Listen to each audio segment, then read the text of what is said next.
Okay, hopefully everything is good. I haven't done this in a while, so make sure I've got all my settings right. I had to redo all of my setup because it just was not working for some reason, so hopefully this won't be too bad. Let me know if everything's all good. Let me just double check. Everything's up and running. Hello everyone. Hi Sin, hi Wicked, hi Boss, hi Riley. Good to have you all here. Hello, Mr. Zone. Please, that was my father's name. Just call me Hobo. Hobocough? Okay, that's a new one. Right, let me just make sure everything is working as intended. Because again, for some reason, went to go boot up OBS, and OBS is like, all of your previous stream settings are gone. So hopefully things will be okay. I'm going to put some tunes on in the background just while we kind of get settled in, so it's not just my silence with me talking. Right, so let's close it. Hello, Soy Sauce. Good to have you here. We're trying to figure out the difference between Bane, Ball, and Merkel in terms of how a follower of them act. That's a good question. And they keep overlapping. Well, that's kind of why they're called the Dead Three. They're all lumped in together because a lot of what they do kind of, like you said, overlaps. Hello, Ilya. Hello, Suku. Good to have you all here. Glad that a bunch of you guys could make it. Especially considering, compared to normal, the stream was a bit last minute. I guess I completely kind of forgot to announce it because I kind of have to wait to know like what day of the weekend I'm actually able to stream. Hello, Shikara. Good to see you. So yeah, I kind of have to like wait to see, and I didn't find out until a bit later in the week. So I was like, okay, it's a Saturday stream today. Hey Dex, good to have you here. Hey Mine. Love how we're both cooking up builds. Yeah, I've been seeing you've been very, very active in the Discord. There's definitely a few people who are extremely active in the Discord, way more than any others. Sometimes the Discord will go like all day without anything being said, and then I'll join in one day, and it'll be like, oh yeah, 200 plus messages since like an hour ago. It's like, okay. Hello, hi David, good to have you here. So in-game selectables, or are we allowed non-selectables? I'm going to say I want to finish up the selectables today for the deities. So for those of you that don't know, this is just another deity build stream. I mean, it's probably quite obvious, but I kind of want to focus on getting the selectable ones done. So I kind of just want to go over the ones that we haven't done. So there's Corellian, there's Garl Glitter Gold, Brunch. I'm pretty sure I'm pronouncing that wrong, but hey-ho. Helm I've done, Ilmater I've done. Juggle cannot be selected. Kelemvor was just done. Laduguer's been done. Lathandar's been done. Lolth's been done. Yeah, I think out of this... Oh, Ogma and Mistra, those are two. Sylvanas can't be selected. Talos, Tempus, Tiamat, Tymora, Tyr. Have I done Tyr? I'm pretty sure I did Tyr. Remind me if I'm wrong. Yeah, so there should be like less than 5 selectable ones, and then the rest are non-selectable. Oh boy, yeah, the killing elements to stuff. Okay, so for some reason I get like Discord notifications about like, and Discord tries to like summarize what you guys are talking about, and I posted it in the Discord, but I just got a notification just said your community is talking about eliminating Elminster. Yes, you have. Oh, I have done Tyr, right? So we can knock him off the list. Yeah, so it's literally just there's only a couple of selectable ones left.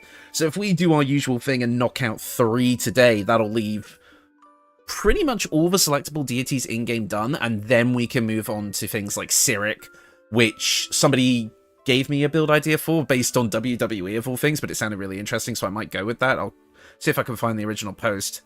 It's in the Discord, but yeah, stuff like that. So I will see. I have no idea what you just said, Dex. Good morning, Lambs. Good to have you here. Hello, Bucky. Good to have you. I need to. That reminds me, I need to post my John Wick firearm plus ballist armor redeemed dirge build. Interesting. Right, so I'm pretty sure you didn't do Tyr. At least I don't remember the build. I swear, did I? I swear I did Tyr. Definitely. Hold on. Okay, Google search should do it. Maybe I didn't. Maybe I genuinely didn't. Yeah, no, it's not coming up with anything on YouTube. Perhaps I didn't. Tier for sure hasn't been done. That's what I thought. I think maybe some people are thinking of Tempus? Yeah, I've not done Tier. Yeah. Tier's not on the... Okay, so Tier's on there. So let me get the old straw poll set up as we kind of know how we do things at this point. 1 second.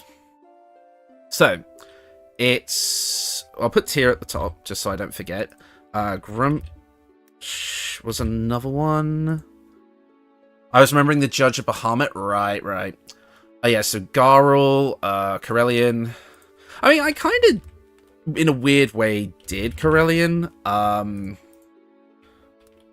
Because I kind of threw him into the Eilistraee remastered build, but obviously they still need their own dedicated video, so... yeah, Satir, Jurgle, Kelemvor, Laduguer. Which was the other one? Mistra and Ogma are two that I haven't done yet, which I'm kind of surprised. I have builds on the channel that would definitely work for those.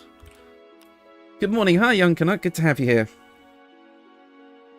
I think it was because of the whole Karlak and the Tyrants, I think. Right. Yeah, and I think after that, it's just non-selectable ones. Yeah, because we did Vlaakith. Did I do Yondala? Hi, Reggie. Good to have you here. We're just doing another Deity Build stream because I've officially run out. So I need to do some more. Merkel followers aren't as brutal as the other two of the Dead 3. They are cold personality-wise, but they're usually very intelligent and calm. Yeah, you kind of see that with Ketheric for the most part. I mean, he's still brutal, but... Haven't done Yondala. Okay, so there is actually quite a few left. So overall, there's 1, 2, 3, 4, 5, 6... 7. 7? 1, 2, 3, 4, 5, 6, 7. Yeah, so there's 7 selectable deities in game that we have not done.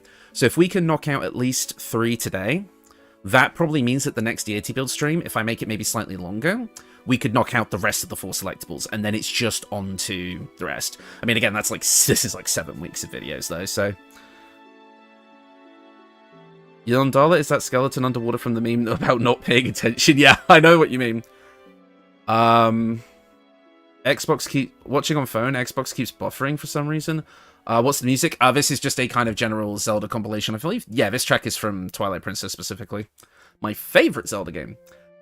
Yeah. So these are the 7 that we've got to work with here. So I guess we'll get to voting. We no reason to delay, I don't suppose. So let's get into it, shall we? I will set up the poll. Oh. Which one? There you go. Straw poll. Wind Waker best, though? Okay.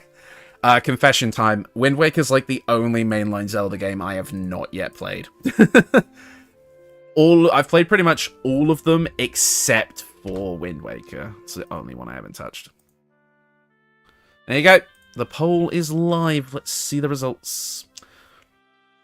Making sure everything stays good. How dare...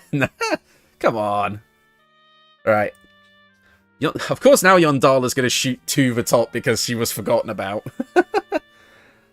Yeah, no, I'm sure Wind Waker's a very, very good game. I just have not gone around to it. I've even played, like, Spirit Tracks and... Actually, no, I haven't played Phantom Hourglass, only Spirit Tracks. So I guess Wind Waker and Phantom Hourglass are the only ones I haven't really played yet. Grumsh, Tyr, Mr. Ogma, Corellian, and Glitter Gold are just like, no way. So Yondala's currently winning, which I think is quite funny. Grumsh team, let's go. I'm the opposite. I've only played Wind Waker? Wow. That's quite funny. Okay, so we've got Grumsh and Yondala now tied. Interesting. Might have to do a tie breaker. So, we need everyone to vote. Literally everyone. Literally everyone needs to vote today. But I'm pretty sure, considering... Yeah, probably already have. I'm just not a big Zelda player, what can I say? Yeah, it's fair. I mean, some people prefer, like, the newer style with, like, Breath of the Wild and Tears of the Kingdom and all that, rather than, like, the older ones. But I kind of... I mean, I'm back and forth on whether or not I prefer kind of the older style or the more, like, open style they go for now. I'm always back and forth on which I actually prefer. Coin flip if it's the same. Usually we do a tiebreaker vote if it's the same. Grimsh has 3 ways you can go: full barbarian, full warlock, or a mix of the two. A barbarian warlock? Have I? I don't think I've ever done a barbarian warlock, have I? It feels like something I would do, I just haven't. Which is interesting. Minish Cap is good and charming. Minish Cap is that one that everyone either says is either one of the best in the series or one of the worst, and nobody can seem to make up their mind, from what I can understand. We need Cleric for the dialogue. True. Rage Lock? Yeah, I don't think I've ever done it. I genuinely don't think I have. There is a way of checking. Hold on. Go to my channel. If I check maybe Barbarian? This one's a Barbarian Sorcerer. That's Barbarian Druid. Ah, Barbarian Warlock. Here we are. The Chaos Warrior. This was a Barbarian. It was one of my better builds that I've done, actually. Yeah, Wild Magic Barbarian, Blade Warlock. So I have done it. It was just a long time ago. I really liked this build because finding like the combination of being able to throw both the weapons was really fun. Right, so it looks like Grumsh has 1, so we're gonna go with him first. Okay. Let's have a look at him on this, and then we'll look at him on the Forgotten Realms wiki. All the way up. Here we are. I'm just gonna move you guys. That build was for my birthday. Oh, really, Ilya? That's interesting. The problem with Rage Lock is that all the good Warlock spells are concentration. You can't concentrate on spells while raging. Yeah, kind of the big issue we would have with that build in general is the kind of spell stuff. And I mean, Warlock isn't as focused on its spells, but the fact that you're locked out of things like Eldritch Blast as well kind of sucks. We'd have to find ways to make the, what do you call it? The invocations worth our while, I think, would have to be the thing if we went that route. The patron deity of orcs and the head of the orc pantheon. Chaotic evil. Associated domains are Tempest and War. Well, I can definitely see one of those two getting a 1 or 2 level dip for this build easily. The One Eye is the orc's patron deity, a god of war, conquest, and victory at all costs. He has led an ancient and immutable grudge against the elven pantheon since Corellian Larithian took his eye. This deity can be selected by a cleric. Okay, let's have a look at him.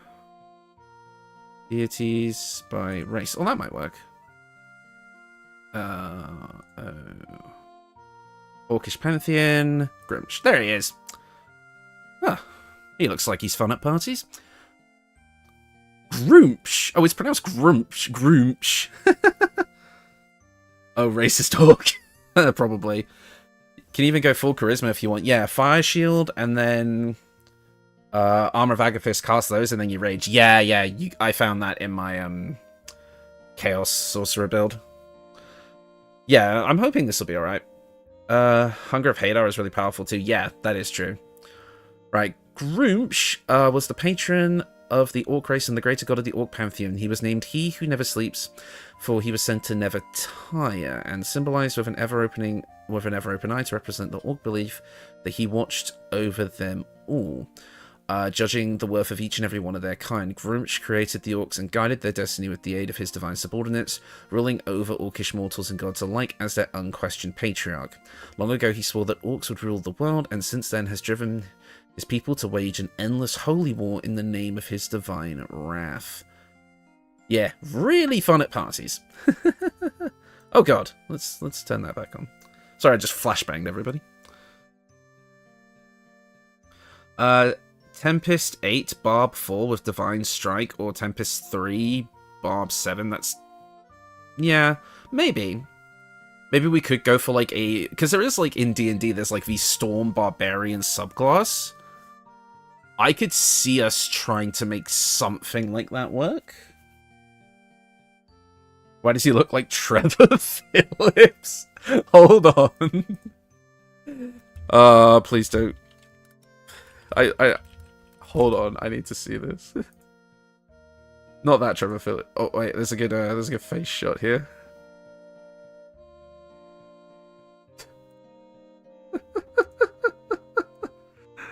Why can I kind of see it. Kind of. If Trevor had like if we just like moved his eye over, then yeah, probably. I can kind of see it. Okay, so yeah, the domains of Tempest and War, his worshippers are orcs and half orcs. So I mean, obviously, gonna be a half orc build. There's no shot. That's not gonna be the case.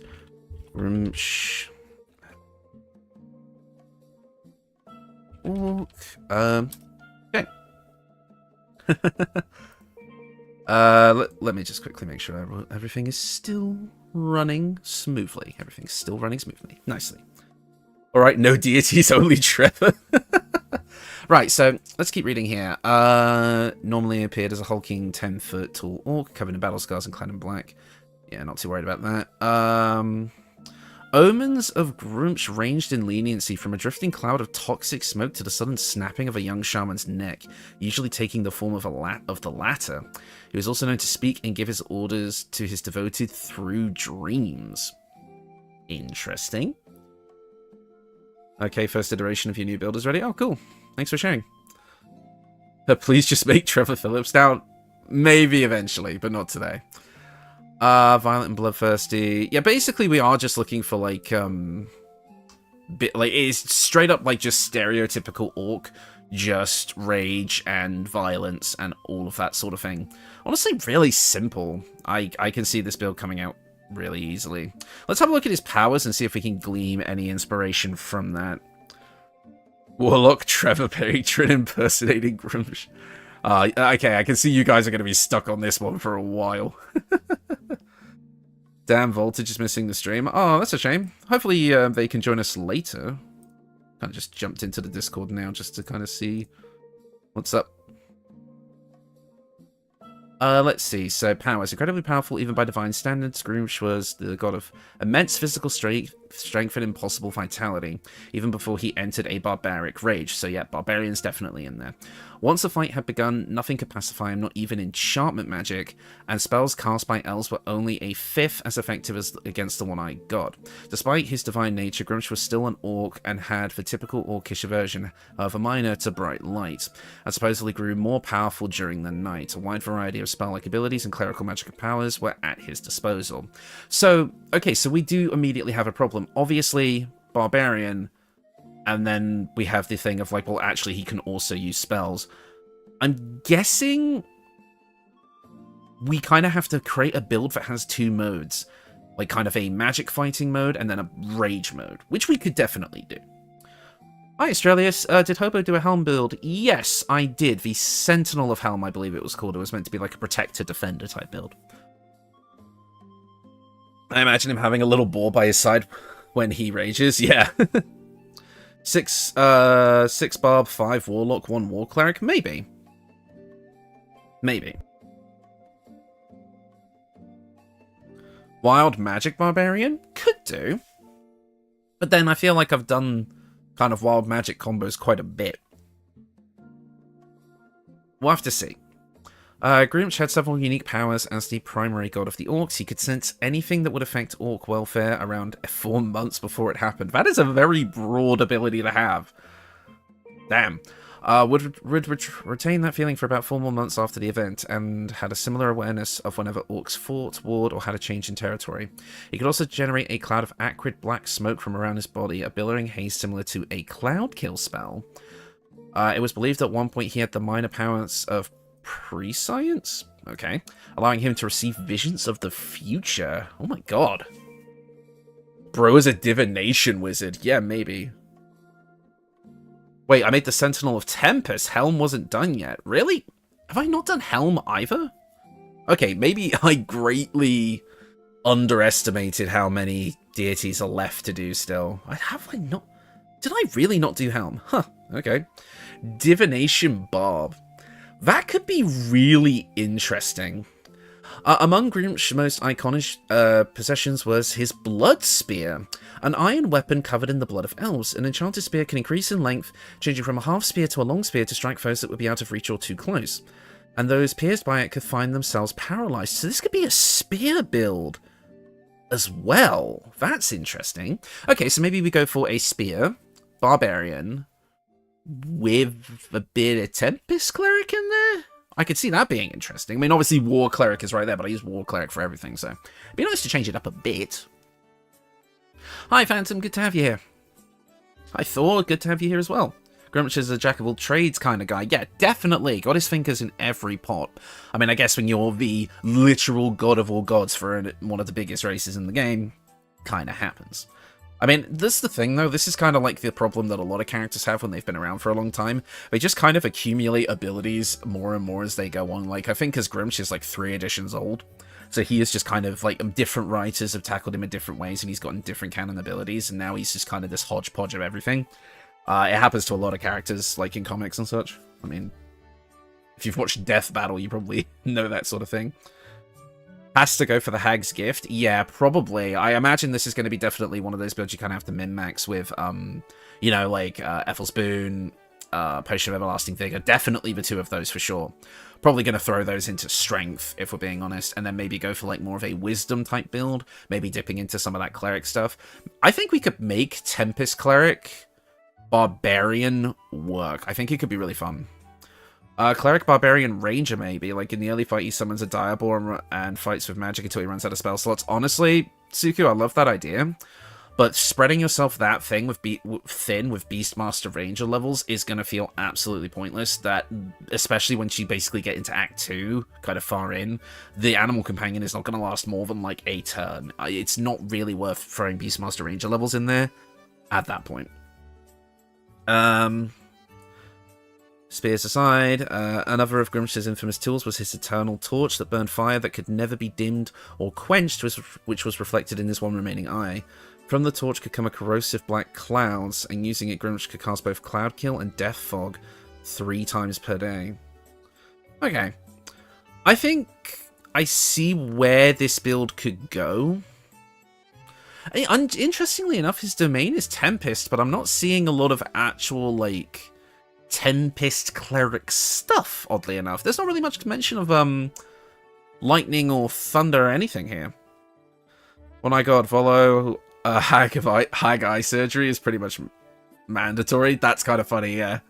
Good to have you here, Mike. Yeah, unfortunately, yeah, if Beastmaster Rangers got, if the companion got stronger with overall level, it would be so much more powerful. I would be using it way more. Right, so, I'm thinking, for this build, a decent combination could be, I'm thinking definitely maybe something along the lines of, like, a kind of, yeah, Tempest Cleric for, like, a Shaman vibe. Yeah, we could go with kind of, like, a Shaman of Grumsh. Shamans could impress Grumsh with their outstanding destructive tendencies, so he rewarded them with a magical iron spear, a weapon granted to only a 20th of those most powerful to him. They functioned as +4, well, we're not going to get that, weapons when held, not thrown by an Orc Shaman, were non-magical for all others, and burned elves that touched them, forcing them to be dropped. Okay, so I'm thinking, I'm just going to put this into my notes, definitely using a spear of sorts. Probably going to be a barbarian. I'm going to say a barbarian cleric mix does sound the best. So the reason he has the Tempest domain is because he was at one point an aspect of Talos. Ah, that makes sense. Would an Eldritch Knight work because of the spear? Because you can throw it 4-style? Hi, EP, good to have you here. Yeah, I could see that, but genuinely, right? I'm actually thinking I don't want to make this a throwing build, specifically because of this line here that I just read. So these powerful magical spears that he grants to his followers, namely the shamans, so I'm definitely thinking a chosen of Grumsh would be kind of like a higher ranking thing of these shamans.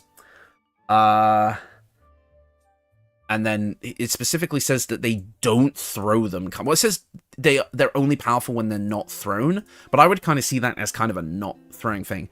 Hi, Faye. What's the deity? Yeah, a couple of people have already pointed it out. We're doing Grumsh today. War Cleric seems fitting. Barbarian 5, Champion 6, War 1.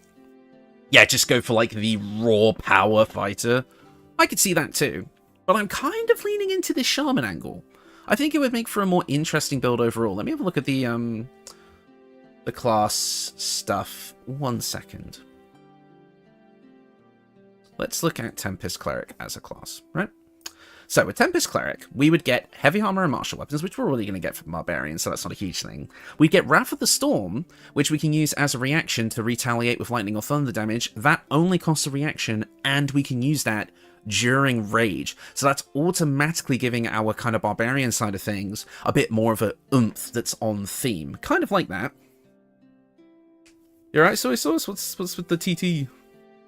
Infernal Spield or Lightning Jabber could work. Interesting. We'll have to have a look at those. We'd get Destructive Wrath, which obviously can be used to do things. We could get Cool Lightning and Sleet Storm. And here we go, Thunderbolt Strike at level 6. Whenever you deal thunder or lightning damage to a creature that is large or smaller, you can push it up to a little, well, 3 meters or so. It's not that big, but could be fun. Hello, Leo. Good to have you here. Oh wait, you forgot the I in it? Jinx didn't work? Oh, I see. Divine Strike, Tempest, deal thunder damage, and Destructive Wave. Well, we're definitely going to want extra attack on this build, so... Probably not going to be able to go higher than 7. And with the other cleric stuff that we would get, it would kind of just be like the basic kind of spells. You can get things like Protection from Poison, which would make sense. Teacher Trevor Phillips, I guess. So we could get like Protection from Poison. Spiritual Weapon could be a fun one. Yeah, I could see this working. Cool Lightning and Sleet Storm. Again, it's just being able to... Besides Heavy Hitter, what are we looking for? I'm kind of leaning more into like maybe kind of trying to make like a Shaman type deal. Because that seems to be kind of the big guys within Grimsh's Faith. I know nothing and my brain is still waking up. Actually, level 8 of Tempest would be better than going for damage if using a spear and a shield. What do you mean, boss? Because at that point you're losing extra attack, and I feel like that's quite important. It would feel weird to play a character like this and not have extra attack. No, Spiritual Weapon is not concentration, actually. That's one of the kind of benefits of it, is that we could cast it and then rage, which is quite nice. Yeah. I mean, we could also do things like, what else kind of works? Glyph of Warding also works. You could set a bunch of glyphs on the floor and then rage. Yeah, I mean, just Barbarian Cleric just seems like such an out there kind of thing that it could definitely work. But I'm open to other ideas still. I mean, obviously, if we're looking at Barbarian, we'd need to figure out what subclass we're going for.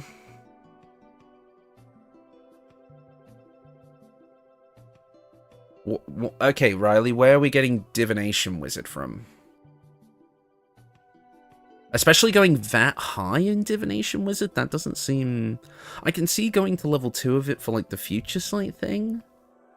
But...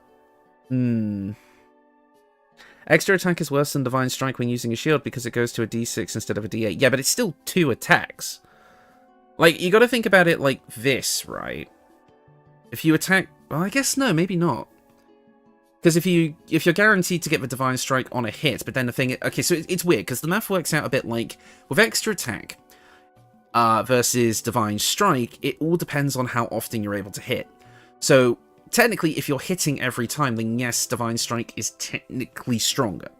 But with extra attack, you have 2 chances to hit, so then you're more likely to get consistent damage, right? It's very much Magic Shaman-like. Yeah, I can see what you mean. Let's have a look at the... Yeah, because you get things like Additional Force. Enemies that hit you take 1d4 force damage. You and any allies within 3 meters, you gain a +1 bonus to their armor class. Each turn as a bonus action, you can summon a Spectral Flump. Bolt of Light, deal radiant damage. Finds spread out, you can teleport, and there's also one for necrotic damage as well. You can even recover spell slots as well at level 6. You also get the knockback, that's true. And with a spear, the knockback could be interesting. D6 plus mods is better than a D8. I see that.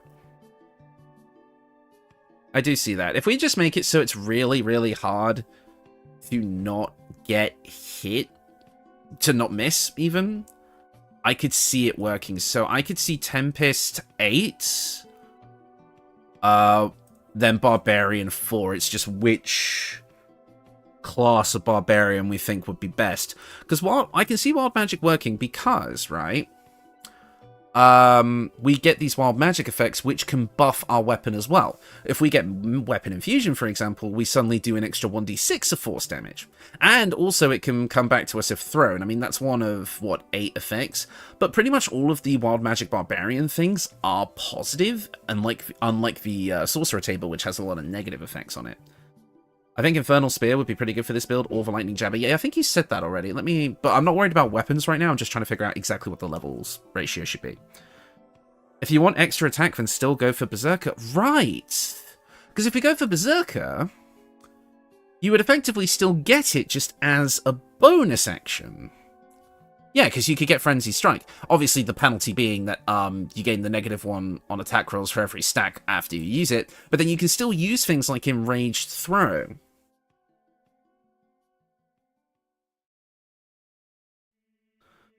If someone mentioned in the BG3 build subreddit, hi Mara, by the way, that Magic Initiate Druid Shillelagh scales off your class's current spellcasting modifier. Yes, that's true. If Shaman, I immediately think of a Quarterstaff. Yes, but with Grumsh, specifically, his highest level Shamans were granted magical iron spears.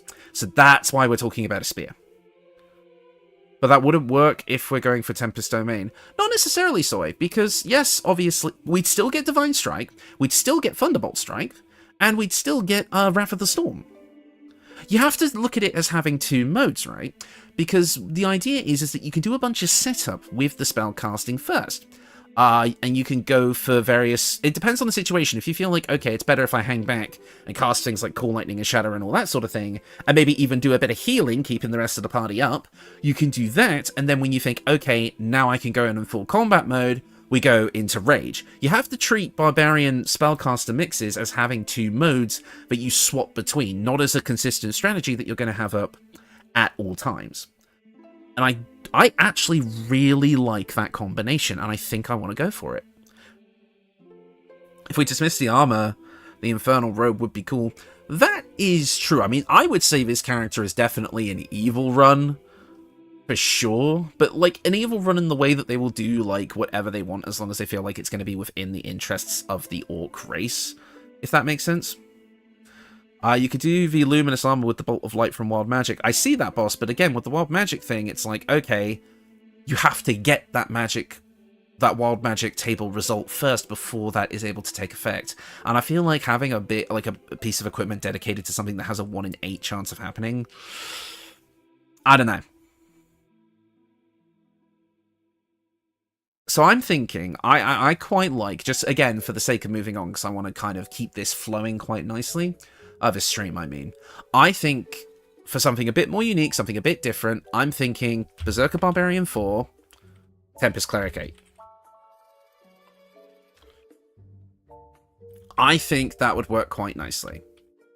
I think it's a unique combination that I've not done before, that has a lot of kind of different ways of operating. It gets the Cleric level, which we want.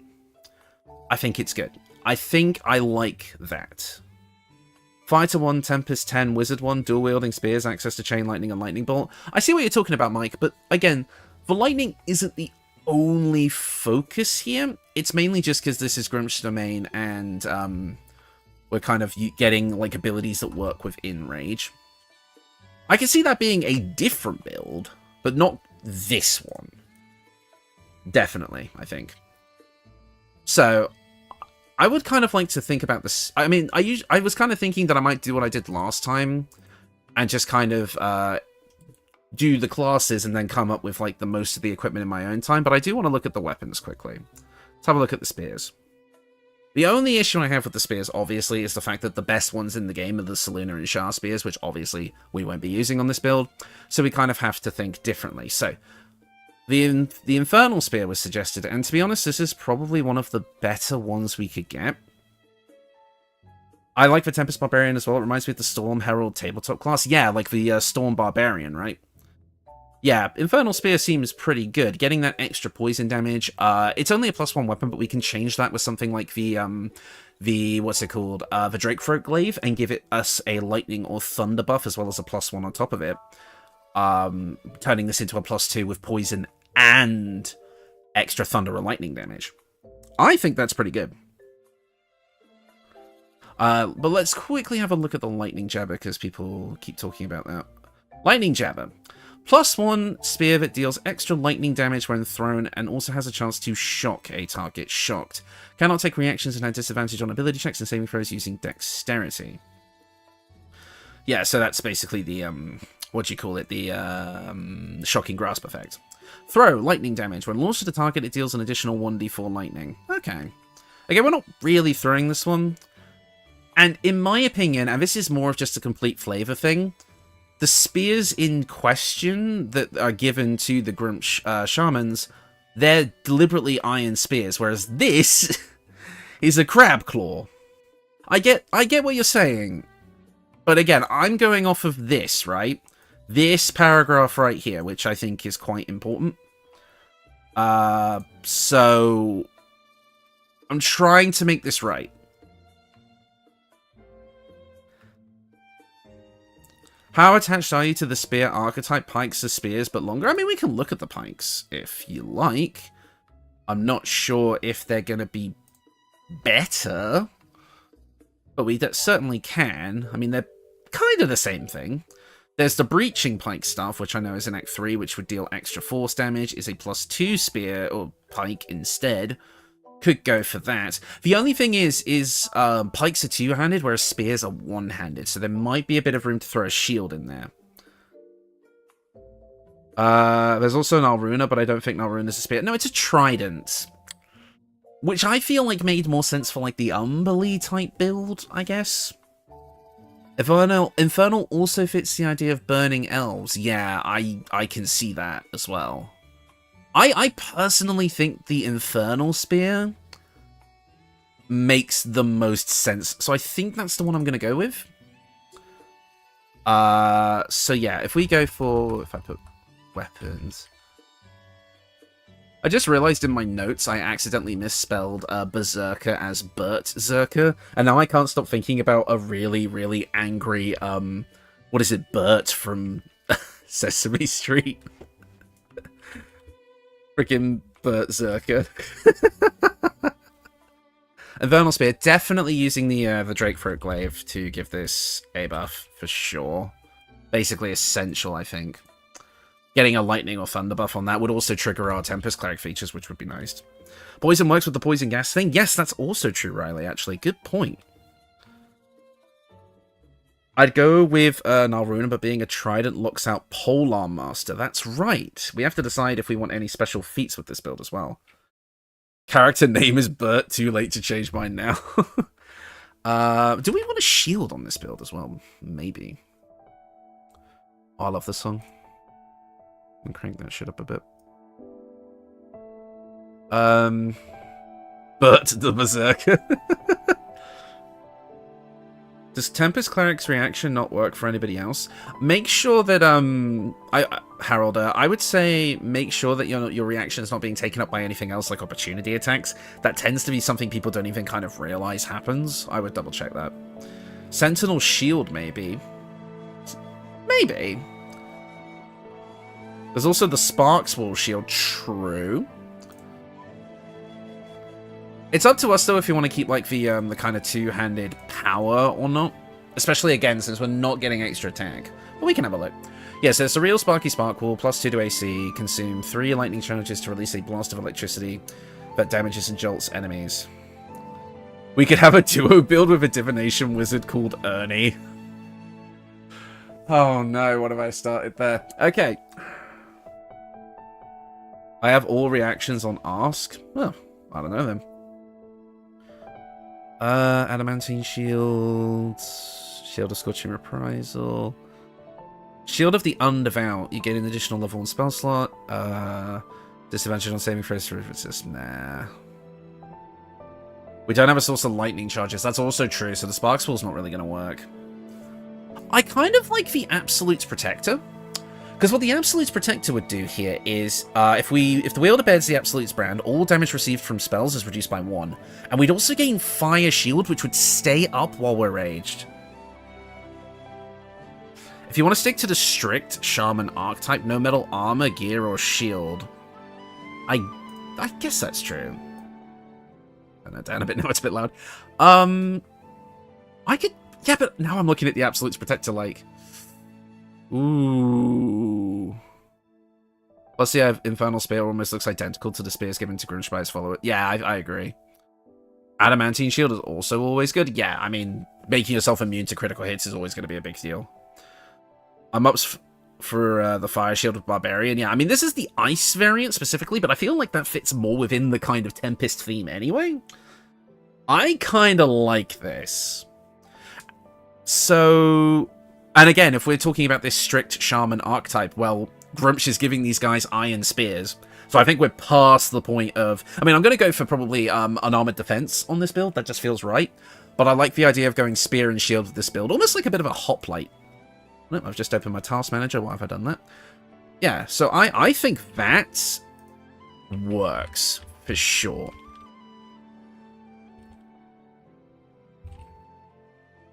Yeah, I'm quite happy with the kind of identity that this character is going to have. I think it's quite cool.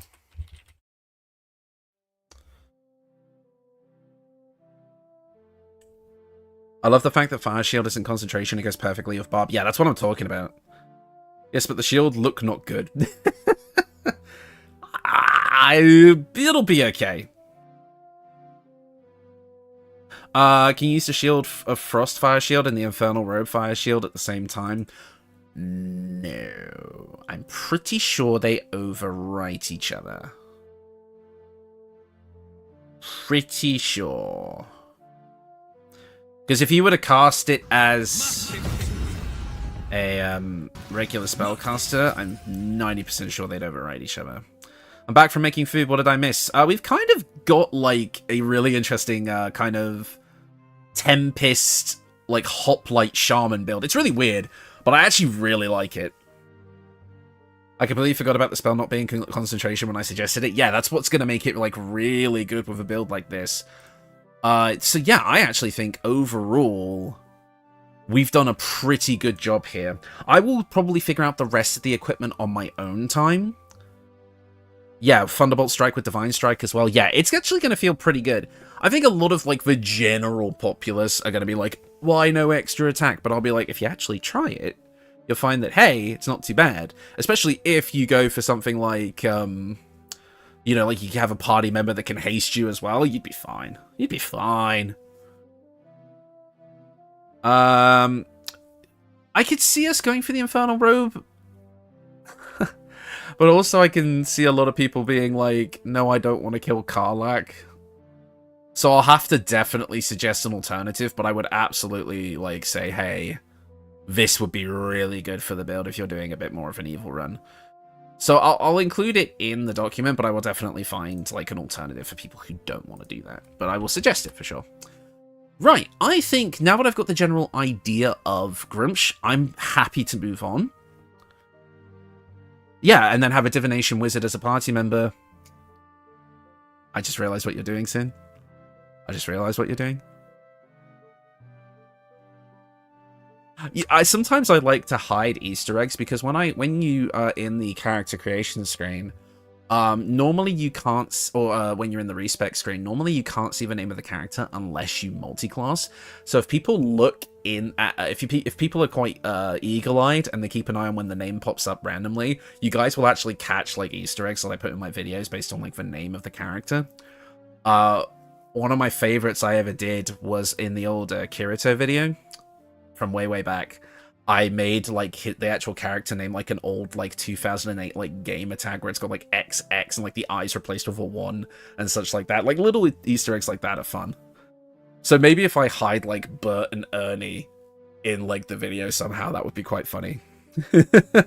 Go semi-commando underwear, helmet, and a shield. Yeah, like an actual like Spartan. Mighty Cloth might also be good. Yeah, there's a ton of options here, but I will go for the equipment on my own time because we're about 45 minutes into this stream and we've only done one. So, I am quite happy to move on to the next deity. Let me get another straw poll ready to go. Good job, guys. I think we nailed that one. Next. So Tyr was on the list. Yondala was very close last time, so I'll put her in. Helm is apparently now on the table as well. Mistra was another one. Ogma.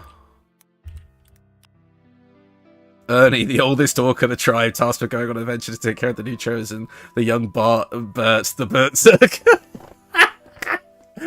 Oh my god, that's brilliant. The Wild Fae plus Archfey character getting named Grandpa still gets me, yeah. Name one Alan Bert. So Tyr, Yondala, Helm, Mistra, Ogma. Who else was there?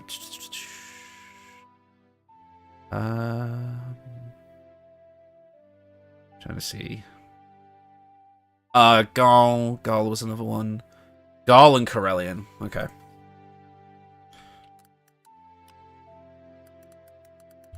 Perfect.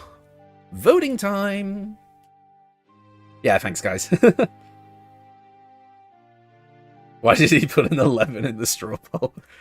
Oh, no. I shouldn't have said anything now. You guys are going to go back and scour through my videos, like, with a fine-tooth comb and find absolutely nothing interesting. Alright, guys. There it is. The poll is live. Let's have a look at the results. Yeah, I saw that one coming. Tyr, Yondala, Gaul, Mistra.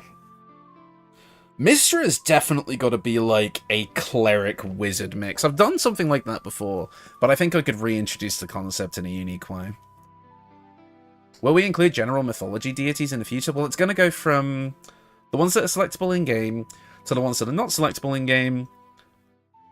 And then at that point, I think, rather than do like dedicated like deity build streams, I will just do like general build streams. And if builds happen to fall under, like, the categories of other mythologies, then that's fine. I just won't be placing, like, a restriction on, like, the type of builds we're going for. Because that can kind of keep up, like, the Friday series of, like, viewer-submitted stuff and all that. Mondays, I've got interesting ideas for builds. I've got an Astarian build that I'm going to do for Monday. And technically an Astarian build for Wednesday, too, as I'm going to try and be a bit experimental with the channel. So, yeah. Hopefully we'll be able to get some cool stuff done. And Corellian has suddenly shot up. I guess we've just done Grimsh, so going straight to Corellian, who's like their mortal like enemy, kind of makes sense. Technically, Ogma and Tyr are real-life deity builds. I know Tyr. I know he's from the Norse pantheon, but I'm not familiar with Ogma in that sense. I only know Ogma from like Skyrim. I know the yeah, pretty much every like extended mythology is canon in D&D in some way. I know, like, the Egyptian mythology is in there. The Egyptian mythology, yeah, that's in there. The Norse one is in there. God, you know what? I'd love to run, like, a Nordic-themed D&D campaign where it's a bit more, like, kind of like God of War, Ragnarok, and, like, that sort of vibe, like, with a bit of Skyrim mixed in there. That could be so fun. Like, just kind of that general vibe. Ogma is a Celtic deity. Interesting. I actually genuinely did not know that. Elden Ring builds for the win. Yeah, you get it, Orochi, you get it. And Mielikki's finished. That's really interesting, actually. I love learning about mythologies. When I was in high school, I was a massive mythology nut. I learned all about the Egyptian and Nordic mythologies. I don't remember a lot of it now, unfortunately. That was so long ago, I guess, now. But I just found them all so fascinating to see how these belief systems came about. And I think, and I won't even lie, I was interested in the Egyptian mythology first because of frickin' Yu-Gi-Oh! Leave me alone, okay? I was a big, I still am a nerd, obviously, look at what I'm doing, but back then it was like, I was like uber nerd. So it looks like Yondala has pulled ahead to take the victory. I mean, you could make a campaign live streams. That could be fun. I always wanted to play around with the idea of maybe doing like a live stream where it's kind of like a D&D campaign, but also kind of like a choose your own adventure thing where you guys as chat can like vote on decisions like the character of the party makes or something. I'm not exactly sure how I would get that to work, but it could be fun. I've also maybe trying to convince some of my friends to maybe do like a live play or something like on stream. Could also be a fun time.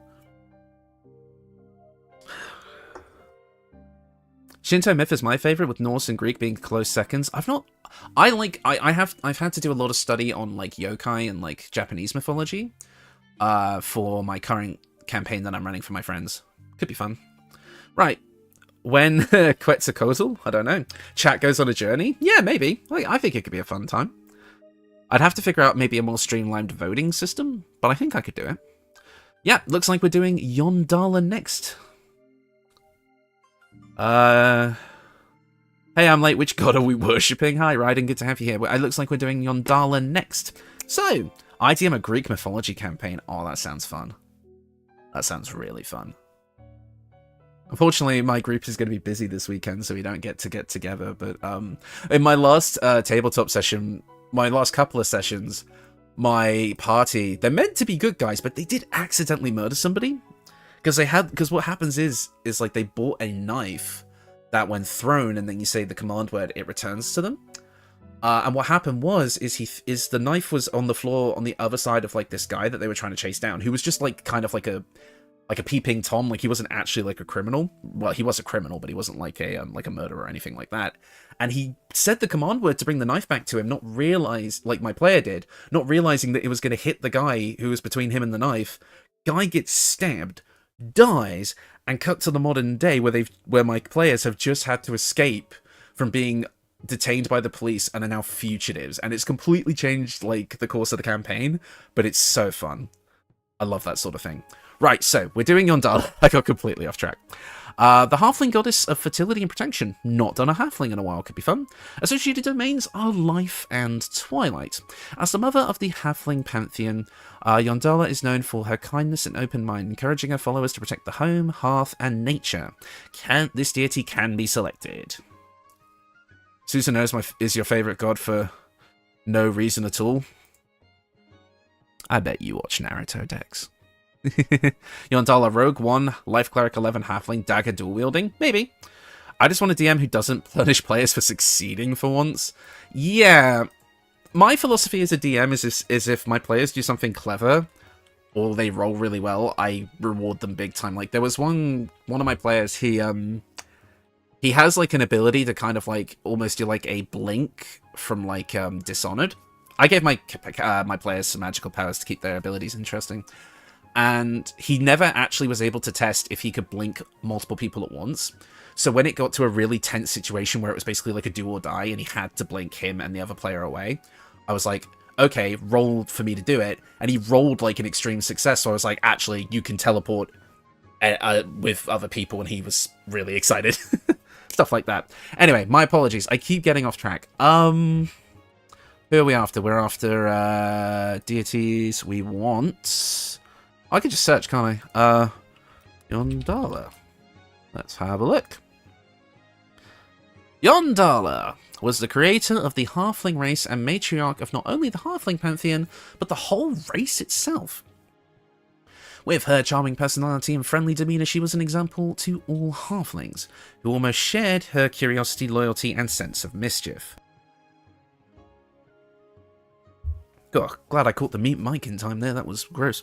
Right. Man, I wish Twilight was a domain. Same.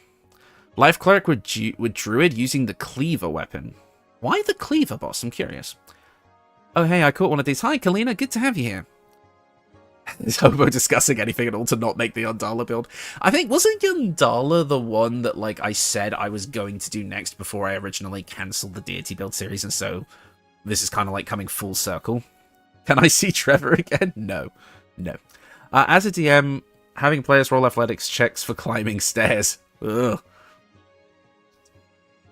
I did the most ridiculous one-shot today. We were level 30 and the DM was homebrew for up to level 30. Jesus. Mischief. High charisma rogue. Maybe. Let's actually have a look at... kind of... yeah, what are her worshippers like? Fill my cup plenty, mother, may it never run dry.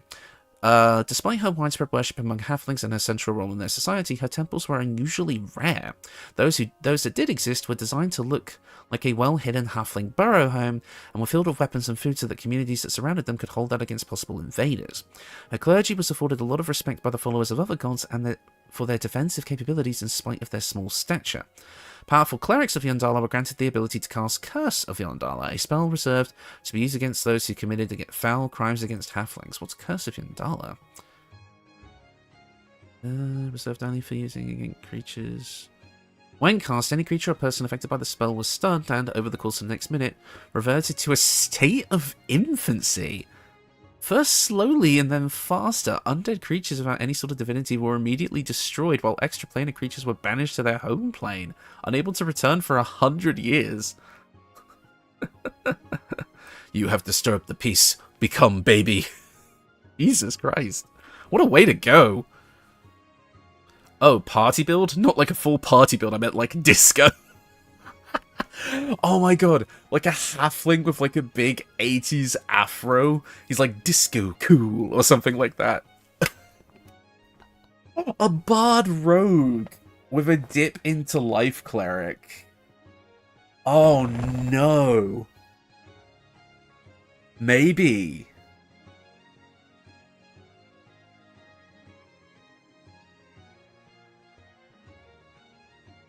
Oh no. If this was tabletop, I would go with Paladin, Oath of the Watchers. Interesting, I'm not too familiar with that subclass. There was something else in the Yondala kind of search. Yeah, Yondala's children. Let's have a look at that. Yondala's children were a collective name for the halfling pantheon, which was led by the greater deity Yondala, known as the Protector, Provider, the Nurturing Matriarch, and the Blessed One. According to the Great Wheel cosmology model, Yondala's children resided in Venya, the third layer of the Seven Heavens, which they named the Green Fields. When the World Tree cosmology model became popular, Green Fields became its own plane connected to the World Tree. Got the freaking World Tree in here now. Green Fields survived the spell plague to float in the astral sea as described by the World Axis cosmology model. Okay, we're getting into some deep shit now. The members of the Pantheon were Yondala. Okay, so this is more of like a pantheon of other guys. So there's not actually much on Yondala herself, at least not on this wiki. So I'm thinking Hero's Feast is a must-have for this deity build. Unfortunately, it's a 6th-level spell. That is true. But I feel like a pure cleric at the same time just would not cover everything I think would make this build fun to play, right? Sorry, I've missed a bunch of chat. Strongheart Hatling. Bleh, I can't speak. Strongheart Halfling for protection from food poisoning. Lightfoot if we want to do something with stealth. I can see if we wanted to do roguey stuff, maybe. But I'm thinking less of like a stabby rogue and more of like it's a whoopee cushion under your seat before you sit down, kind of sneaky. Maybe that's not quite what we're about. Perhaps I'm misreading this situation. I have to head to work. I'll return if the streamer still goes when I get to my workplace. Or don't watch me at work. That's going to get you in trouble, Suku. But thank you for coming down anyway. Strongheart Halfling, I'm down. Wait. Guys? Somebody in the chat earlier mentioned the cleaver. What if Cleric Chef? Cleaver weapon, life cleric, uses the alchemy system to make food, in quotations. Oh, that could be funny. Like, maybe they're like, yeah, was it you, boss? Hold up.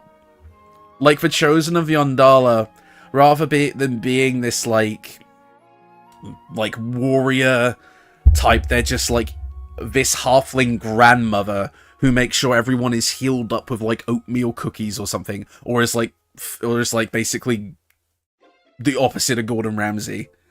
Oh, no, everyone's just like, yes, yes, yes. Let him cook, build.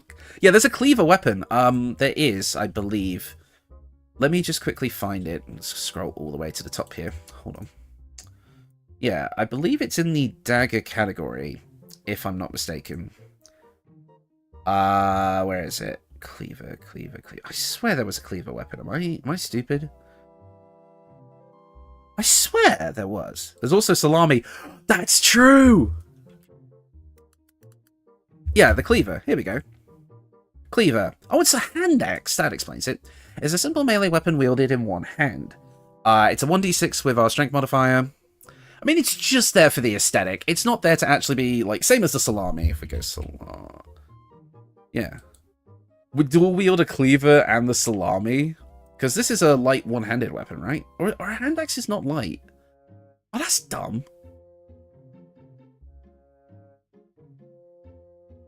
Cleaver in one hand, cleaver in the other. Unfortunately, it looks like we'd have to take the dual wielder feat to do that, which is, yeah, that's stupid. Why a hand axe? Probably for animation reasons, if I had to guess. Because daggers are more like stabby, whereas a cleaver would be more like a hand axe and it's a bit more hacky slashy. And if we're playing a halfling, then a cleaver is probably going to be a bit more like a hand axe than like a cooking utensil. If you go salami, you can get some druid levels for Goodberry and Shillelagh. Ah. Oh. It does not say light here. I'm fairly certain hand axes. Oh, perhaps they are light. So, okay, so it says light here, but then it's not here. Okay, so definitely just not cleaver? Really? Is the cleaver the only one that is not considered light? That is so stupid. Why? That is done to spite me personally. The only issue is I have noticed is that it's not listed on how you get it. Salami build for the win. Halflings in this game have the most some guy faces. I kind of know what you mean. I'd have to actually test. I'm going to put this and the salami kind of in my document. Give me 1 second, guys. I'm just going to adjust myself a bit. Well, you probably just had the mic bump because my mic stand hit my desk. Let's see. Yondala. The chef. Weapons. Cleaver and the salami as potential options here. Yeah. I've lost my document. Where's it gone? There it is. It's in the goblin camp on a bunch of the tables. Right. Thank you, boss. I'm partial to Shillelagh plus salami for now. Shield for additional protection. Right. In the house and room, you can get one from the butcher. Interesting. Okay, so we kind of know where they are then. They're kind of an Act 1 weapon, which makes sense.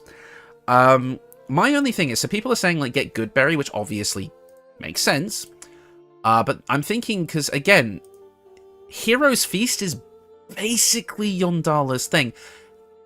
And I think it would kind of suck if we didn't get it. Right? Or is that just me?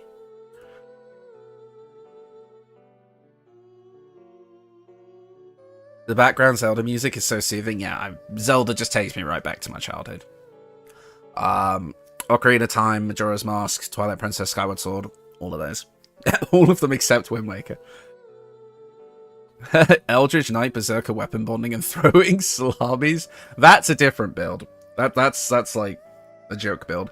But yeah, if we go to like something like Life Cleric, which is Yondala's domain, we'd be able to do all the healing, but we could reflavor the healing as like you're giving them food.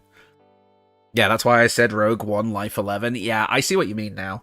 We'd also get Divine Strike Radiant, so that's going to add an extra D8 of Radiant damage to our freaking Butcher's Cleaver and a Salami. Once again, how dare.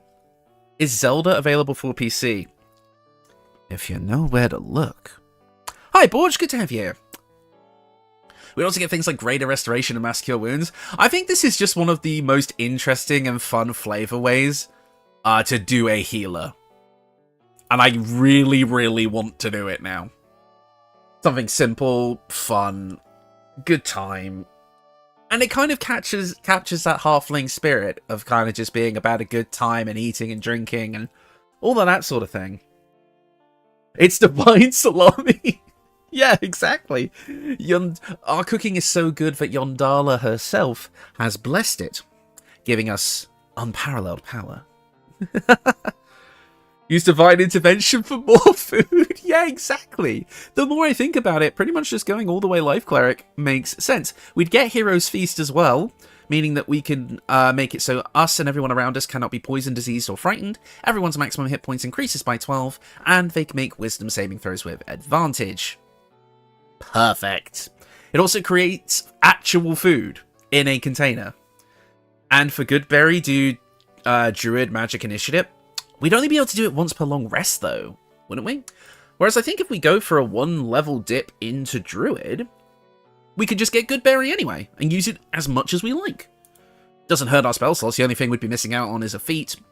But the only thing I really see our feats doing is just upping our wisdom, basically, for better healing, which we'd only need 2 ability score improvements for that anyway. So the Gordon Ramsay of Baldur's Gate? No, except we're actually nice about it, though. We're chill. If I was doing Gordon Ramsay instead of doing a dip into Druid, I'd be doing a dip into Barbarian. However, to all the Americans in the chat, Gordon Ramsay is putting on an act for the American viewers. If you watch the British version of his shows, he is way more chill. Way more. Sorry to ruin the illusion for you. Let's have a look at the feats really quick. The Guy Fury of Baldur's Gate. Let's have a look. Are there any feats that immediately spring to mind? I mean, Lucky.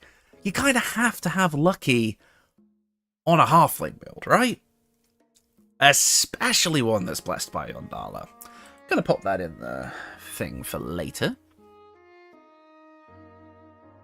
Mobile, moderately armored, performer, polo master, resilient, ritual caster, savage attacker, sentinel.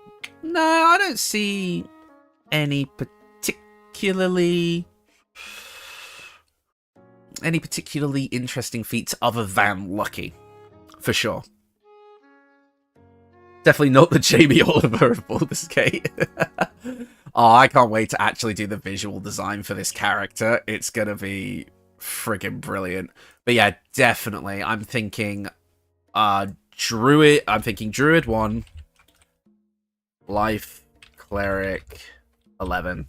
And then there's also, I can point out that you want to use the alchemy system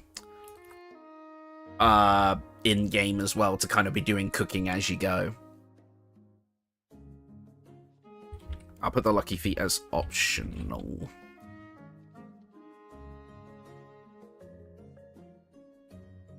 And I'll also say, use alchemy. Yeah, and again, I think with the weapons that we've got, the Merry Berry of Baldur's Gate, now you're just saying people I've never heard of. Hopefully, oh, hi Vlad, good to have you here. Hopefully you're not sick now, Hobo. No, I'm fine now. I think it was a combination of, like, just general children bugs and such like that. And just not really getting a break. But now that I've got, like, I've had this whole past week off, and I've got next week off because of the Easter holidays, so feeling better now. So is this the exit to Flavor Town?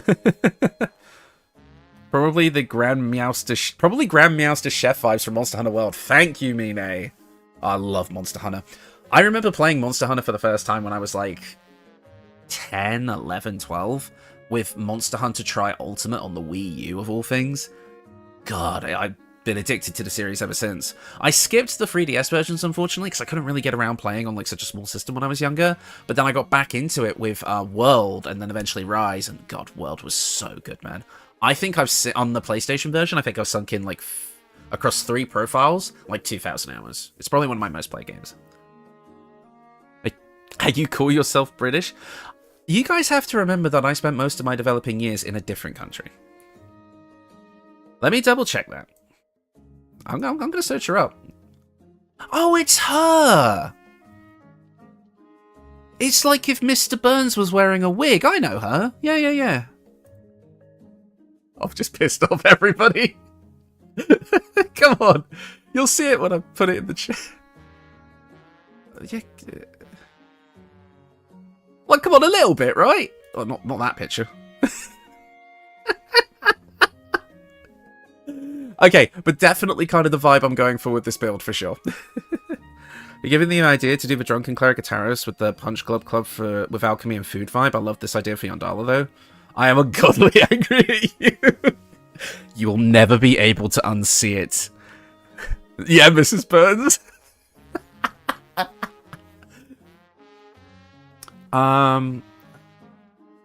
Because I was never a TV guy. Oh yeah, I was never a TV guy. This is why I don't know these things. It's so funny because like we have a lot of like basically all British like TV is like game shows, and they'll have like these celebrity game shows, and it's just 3 or 4 people that I've never heard of or seen in my entire life. And my parents would be like, "Oh come on, that's the guy who appeared in like a special episode of like Coronation Street 20 years ago, and then never showed up again." But he's a celebrity, so you know.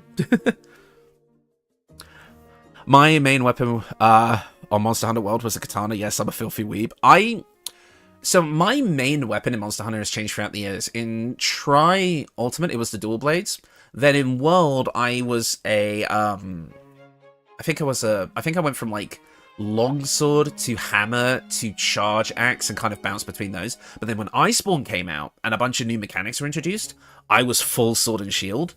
But then when I came back to Rise, I was a hammer main again until I think Velkhana released and we got Frostcraft back.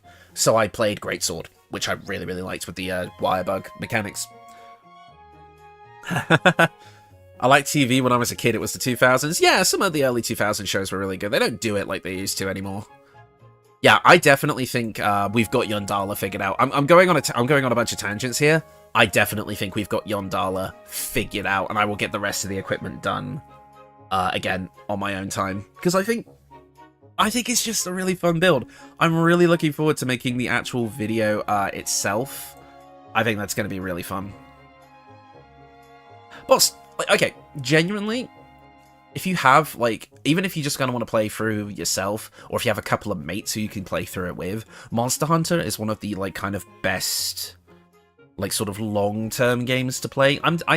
Like there was a huge campaign recently of like Return to Monster Hunter World where a bunch of people went back to the game, and I think it was like the highest player count the game had ever seen because so many people just love that game so much. What deity are we going to build now? Let's find out. So we've done Yondala and what do we call it? Grunch. So I would say let's get the poll up.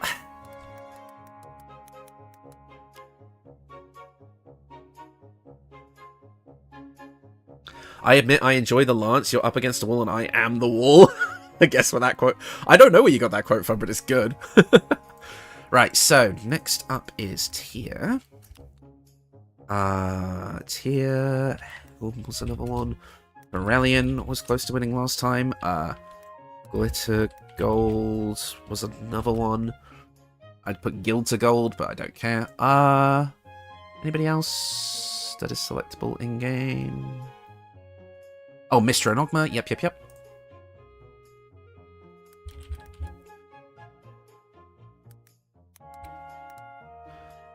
Bulldozer from Payday 2. Okay. Oh, God, I haven't played Payday 2 in years. And then Payday 3 was such a disappointment. We're going through these in record time, mainly because I'm deliberately choosing not to do the equipment.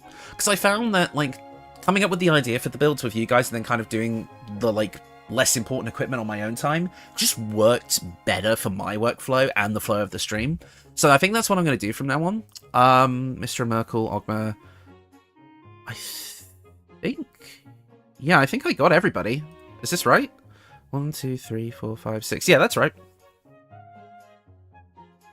Democracy, yay, this isn't democracy. Oh, I think I remember what stream. I think I remember that from the stream. Ogma seems like it might be interesting, yeah.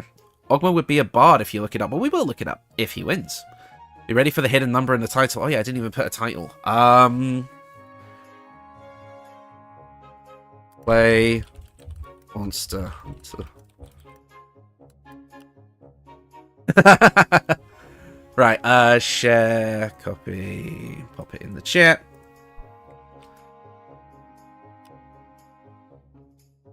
Who is Corellian? Corellian Larithian, who, kind of like how Grunch was the kind of like creator of all orcs, I believe Corellian is more like the creator of all elves, I think. Do the next title in binary?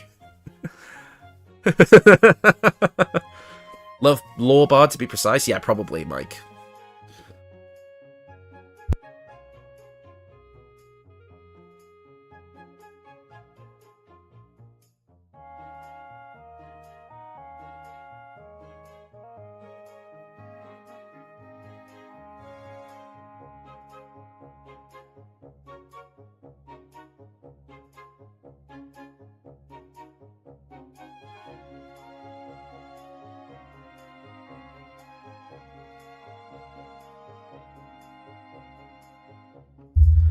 I voted for Corellian just for gigs and shittles.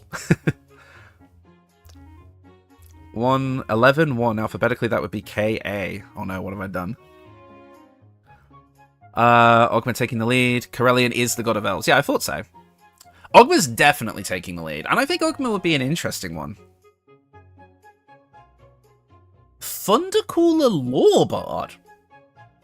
That sounds awesome. Like, just the name alone. I would name the build that if we did something like that. Corellian is the dad of Eilistraee. Yeah. I do know that much, because I kind of featured a bit of his lore in my Eilistraee Remastered build. I'm gonna head off soon as I'm currently very much EP. Oh, well, glad to have you here, boss. It was good fun. Can't touch this. Maybe. One of you guys are going to realize that I've made, and like, this whole channel is in ARG, and I've actually been hiding, like, little things in each of my videos for you guys to follow to, like, find a certain conclusion. One day you guys will realize that. One day you will find the secrets that I've hidden.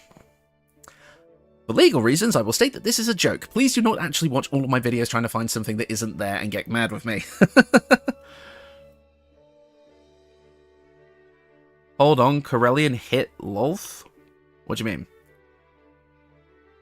Thor is charismatic enough to sing on any stage of Valhalla. Before she became Lolth. Yeah, I think they were in a relationship and it kind of went bad.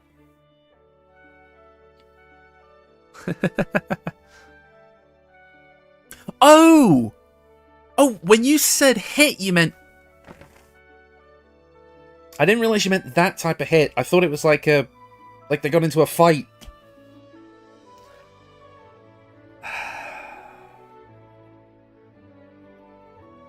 That's what you meant.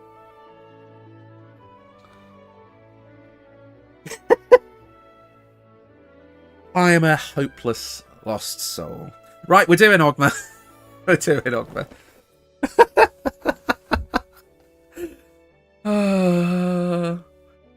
Right. Ogma. Let's read the little page here. Ogma is the god of knowledge. Neutral associated domain is, well, knowledge. That makes things a bit easier for us. Definitely going to at least level 2 in Knowledge Cleric, no question there. Ogma is the god of inspiration and invention, sharing knowledge with the world through his bards and clerics. Bards, I see where you got that from now. Unlike many other deities, Ogma accepts all moral alignments into his clergy. That's interesting. I like the sound of that from a character perspective. I have a literal Bible of Eilistraee. Now I'm a head off. Boss, if you can, please share that on the Discord. I would love to see it. I've opened up my other tab to check the stream health, and there's just the picture of Mary Berry there again. Oh, no. Okay. Liking the sound of Ogma already. Seems very, very interesting. Let's have a look at him. Ogma! Oh my god, he's literally a bard. Yeah, okay, I see it. No, it's not Trevor Dex. Jack of all trades build, maybe. Just accumulating as much knowledge as possible. Lore Bard Knowledge Cleric? Yeah, I would definitely say so.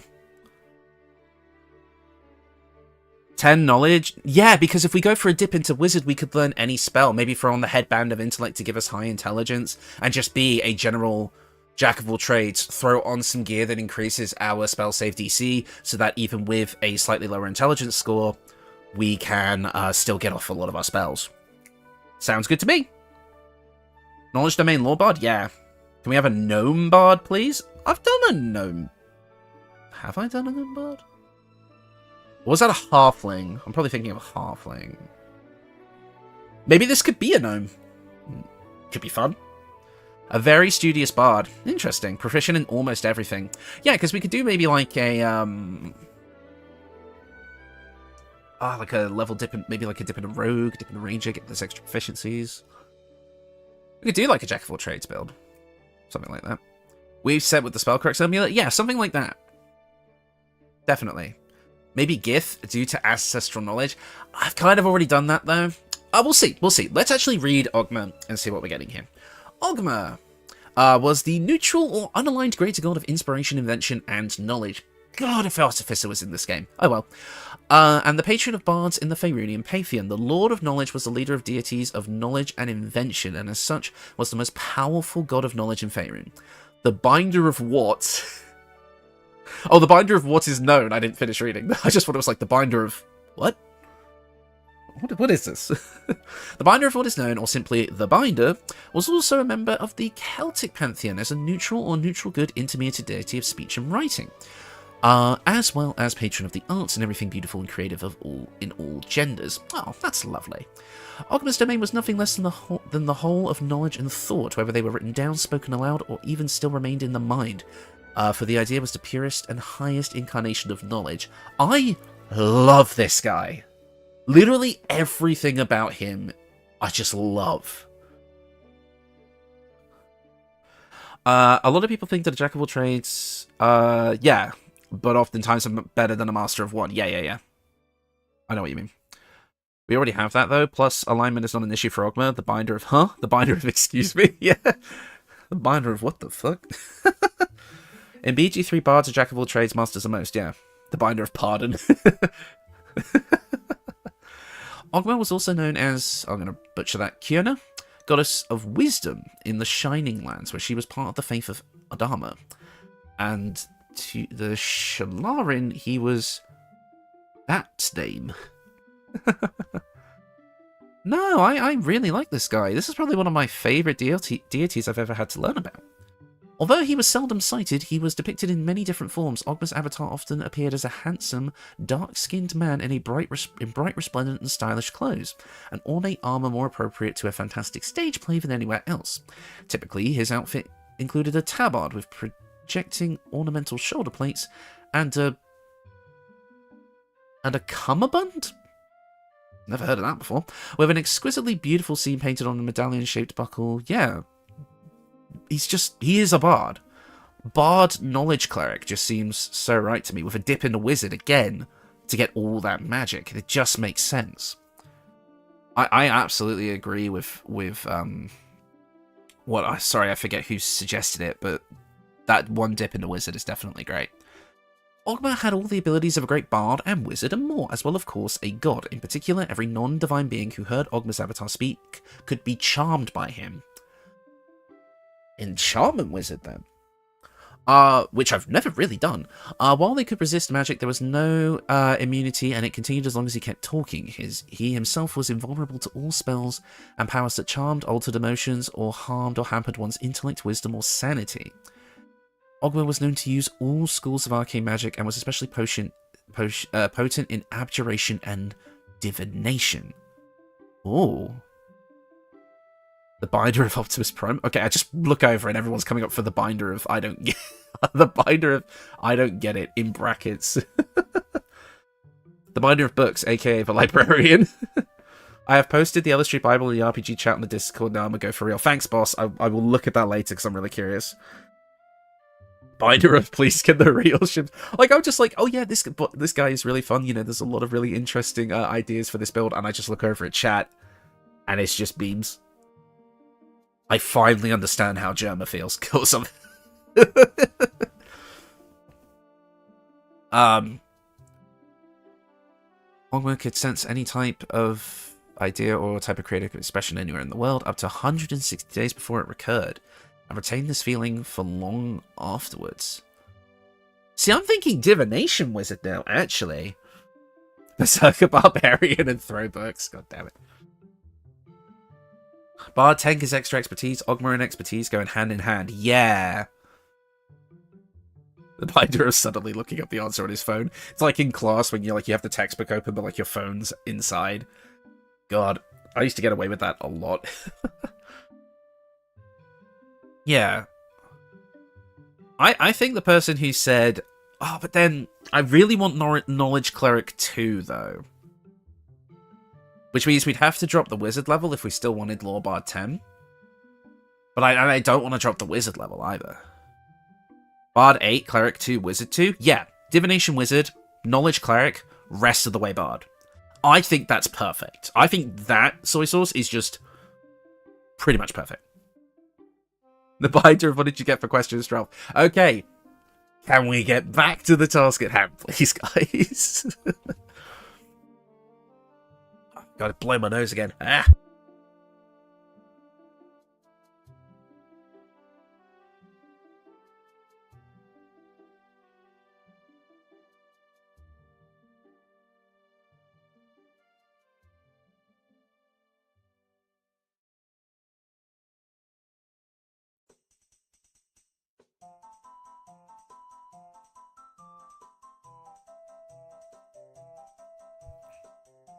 Wizardry ain't that good at level 2. It's a gimmick. Yes, but with Divination, we'd get the unique Future Sight ability to redo rolls, which I think makes sense for this build.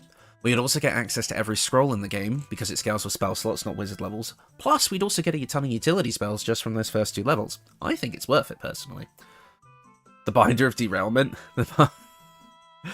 9, Cleric 2, Wizard 1 fits better for a skill monkey, even without the extra expertise. Maybe. Wizard, yeah, Wizard does give you access to a ton of spells on scrolls, that's right. Hey, it's better than the Umberlee build means? No, we're not going back. We don't get to go back to those days. Understand? Love this music, yeah. 8-2-2 is good too. Yeah, I personally think an 8-2-2 split really, really works. And it's personally what I want to go with. So, I'm going to look that in, because I think we'll be talking about it for a while. Otherwise, let me just get my document in order. I still have the the one build we came up with a few streams ago, the like Dritzt fan club. No, we're not talking about Bench Queen. No, Sharess is done. No, I want to leave those days behind. Right, so let's do Ogma. Who's going to be a Lore Bard 8. Divination Wizard 2. Knowledge Cleric 2. Perfect, because that just gets us everything we want. We get the knowledge from, I forget what it's called, the level 2 ability from Knowledge Cleric. We get the Divination Wizard for the Future Sight, and the Lore Bard stuff to just get all that good stuff. Personally, I love it. I really, really love it. I think that's going to be... I love it. It's great. It's exactly what I'm looking for. Oh, no. Yeah, I mean, that feels so perfect. Yeah, having Portent Die and Cutting Words is great. So many chances to change roles. Exactly, Josie. Glad to have you here, by the way. We must be better. I can't do a Kratos voice. Honestly, the voice actor for Kratos is an absolute legend. How he does that voice, I have no idea. Yeah, so I think we definitely got the classes figured out. So, what? I'm kind of curious, because I feel like like in this case specifically, the armor actually is a huge part of the identity of the character. Like, because obviously a huge part of it is like his bardic appearance, so I'm kind of wondering what the best armor for this build is going to be. Something stylish, flashy, but also like... Voice actor for Kratos played, I can't pronounce that name, Teal'c in Stargate. I've not seen Stargate. The only Star thing I've watched is Star Wars. I've not seen Star Trek really either. Yeah, probably... Yeah, I know we said the weave set, but like... Let me actually have a look at the clothing. Hold on. I might be able to do something with camp clothing. Actually, now that I think about it. Yeah, I think I could do something with camp clothing, for sure.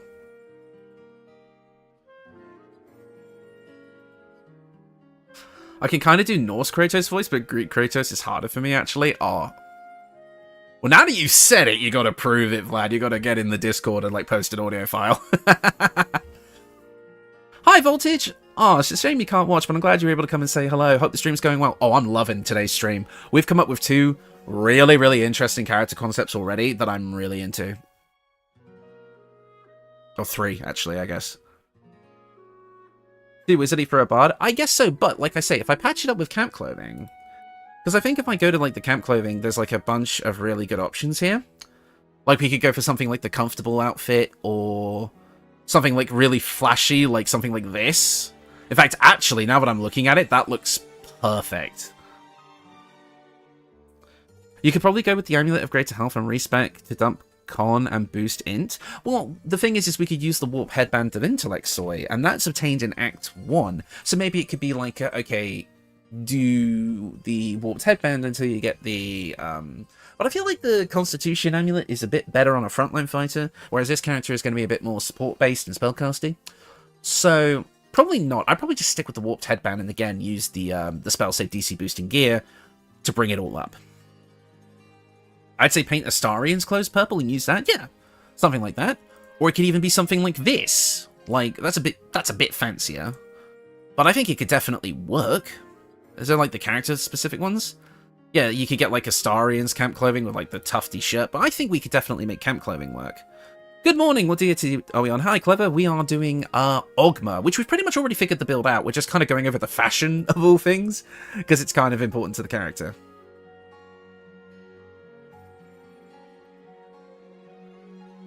Yeah, I know. I'm really hoping that... I mean, I don't think Sony would have a problem with mods on consoles, because they let Bethesda do it. I don't think it is a, like, specific developer type thing. Sony is a bit more of a stickler for things like crossplay rather than stuff like that. The Chocolatier style outfit is very bardy. Yeah, that's what I'm thinking. But yeah, I think if we go for like clothing that boosts like spell save DC, again, I will figure this all out.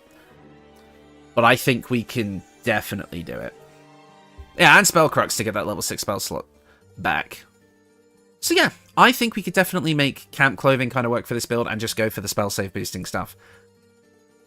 Probably a quarterstaff as well. Probably like an actual major staff too. So I feel like that would make sense for a build like this. So probably something like the Markiplier Staff, or something like that towards the end, or the Staff of Spell Power. Yeah, you could definitely... Woe even could be decent in a way. Again, Ogma doesn't care about alignment.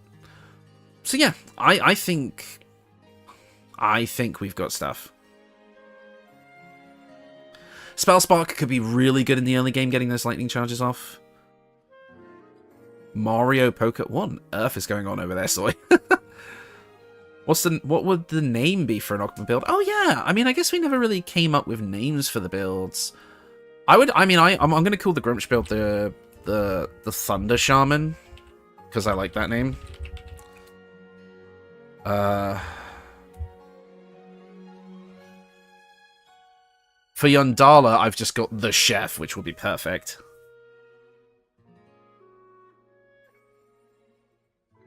No, we're not calling it the Binder.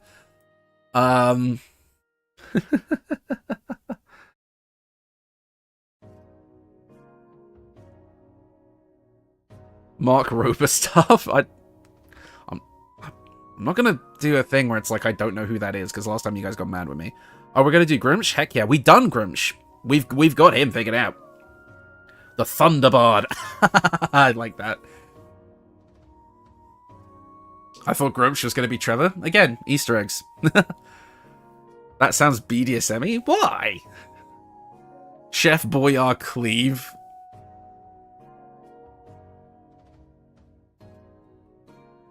I've gone silent because my head's in my hands.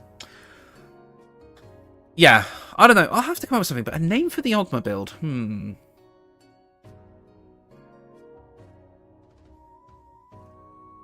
After the Pointy Hat video on Orcs, I've been more interested in them. Yes! Oh my god, Pointy Hat's video on Grumsh and the Orcs, and like that kind of a different take on the conflict with Corellian. Absolutely brilliant. That man is one of my biggest inspirations, Mr. D'Amico. The Binder of Knowledge. I kind of like that, actually. Ogma Infinium? Yeah, I know what that's a reference to. Come on, Vlad. Really, man? We're down to fart jokes now? Oh, we have fallen so far. I don't know. Definitely got a good build there, though. I think that is going to be very, very fun to kind of do. It's like a different take on a more standard mage, but like with bardic kind of flavoring.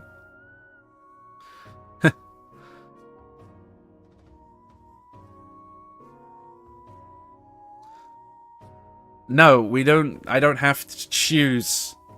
I don't have to choose between Charesse or fart jokes. I have the big red end stream button right here. I could kill this whole thing, and I would feel nothing. Ogma Infinium could be the name of the character. Yeah, I suppose. Just remind me, because that is the book from Skyrim I'm thinking of. I have not spelt that correctly in the slightest. Yeah, this is what... Oh God, that looks a bit sinister. It's like got alchemy circles in it. But yeah, that's kind of what I was thinking of. Not many could resist the temptation of the Ogma Infinium. Now, it is my turn to be put to the test. Ooh. Hobo, don't touch the button. Do not touch the big red button. I won't. Especially since I've got... Holy crap, it's only 3:30? I've got like an hour and a half left of this stream, and we've already cracked out 3 solid build concepts. Sean Bean? Yeah! He plays Martin 7, doesn't he? Why not just the Infinium? Maybe. Yes, the book was made from the skins of the 10 main races. Yeah, and that's why you had to collect the blood of the 10 main races, I think, in the game, if I remember correctly. I've got like 1,000-something hours in Skyrim too, but it's been a long time since I've actually done a proper playthrough. I'm one of those guys who will install like 50,000 mods, boot up the game, realize half of it doesn't work properly in the game, lags them, and never touch it again. Hey, I just came from work. What did I miss? Hey, Big Gordo, good to have you here. We've done 3 deity builds already today, and we're coasting along nicely. It's only been an hour and a half. The Lawmaster. Easy. Yeah, I think we got a lot of good names here, for sure. Oh no, it was the blood from the... Oh, was it only... I could have sworn you had to get orc blood as well, though. Am I wrong about that, Ilya? Oh. I swear we had to get orc blood. I swear. I could swear on that. I had to delete all my mods because they were causing my game to crash. Orcs are elves in a way. Grumsh would disagree. I'm not gonna lie, I only just started playing Skyrim, so I'd never heard of the Ogma Infinium. It's part of the main quest, so you do come across it in in most playthroughs. You need to do orc blood because they are also so is that?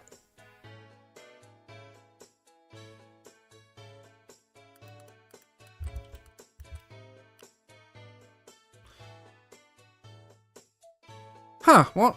I mean, in Lord of the Rings. It's more of a Lord of the Rings thing. Hold on. Orismer are called orcs by humans. Are a race of elves. Huh. Never knew that. Never made the connection for some reason. But thank you for pointing that out, Matthias. Good to have you in the stream, by the way. I thought that was just in Tolkien. No, apparently it's a Skyrim thing too. I mean, everybody borrows from Tolkien at least once in their lives. Keep on track. Look, we're ahead of schedule here. I was like, oh yeah, I'd like to get 3 build concepts kind of done before the end of the stream. And we're only halfway done and we already have 3. We can mess around a bit. Orcs in the Elder Scrolls have really interesting lore. Fair enough. But yeah, let's get back on track, shall we? I love having these little tangents, but we should try and keep on track a bit. So, who's next? I'm pretty sure we've got the majority of them down at this point. Let's get the straw poll. I've got to figure out a better way to do this. If I want to have like more real-time polls and such, I got to find a better way to do this. Because again, if I want to do like live decision-making. What do you mean, WTF? What have I done? What have I done this time? Right. Let's see. So we're tier. Mistra. We've done Ogma. I think if we get to do Helm, I think it would be time to do a proper Sentinel plus Polon Master. Yeah, I can't remember I can't remember the last time I did one of those builds. It would have been a very long time ago. Because I'm one of those types that usually gravitates towards swords rather than like the other weapon types. It's just me personally. It's what I like aesthetically. What else was there? Mr. Gang Rise Up. She's part of Gale's story. Could be a romance option.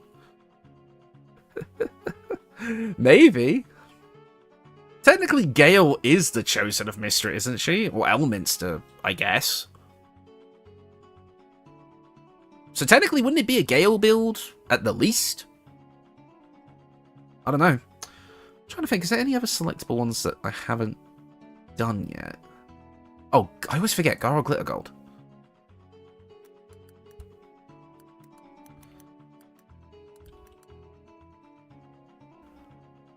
The beard build used Polon Master? Oh, okay. Yeah, that makes sense. What do you mean, Mistress Simp? Wait, do sorcerers worship Mystra? I mean, it depends. Anybody can worship anybody. It's not really a thing. Right, so 1, 2, 3, 4, 5. I'm pretty sure that's everyone. I don't think I've missed anybody. That's selectable, at least. No, I'm pretty sure that's everybody. Sorry, Mr. Gale is mine. Considering Volo is the chosen of Mystra, that's not... What? Zim, are you for real? Volo is a chosen of Mystra.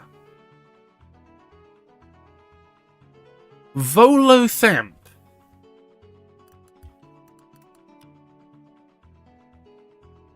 This guy.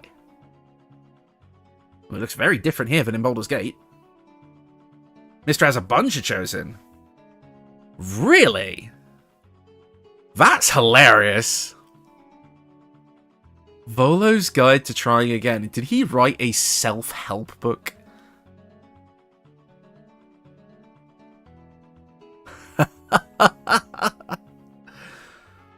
Volo is a weave anchor, not chosen. Wait, what?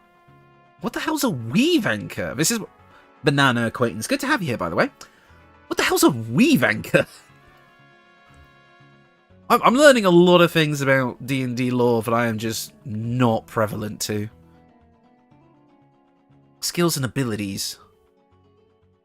Volo was a wizard of only modest ability. He was knowledgeable in rare and unusual spells, but only of low to moderate power were the only ones he could cast. Nevertheless, he was thought to have invented several noteworthy minor spells focused on finding and documenting information.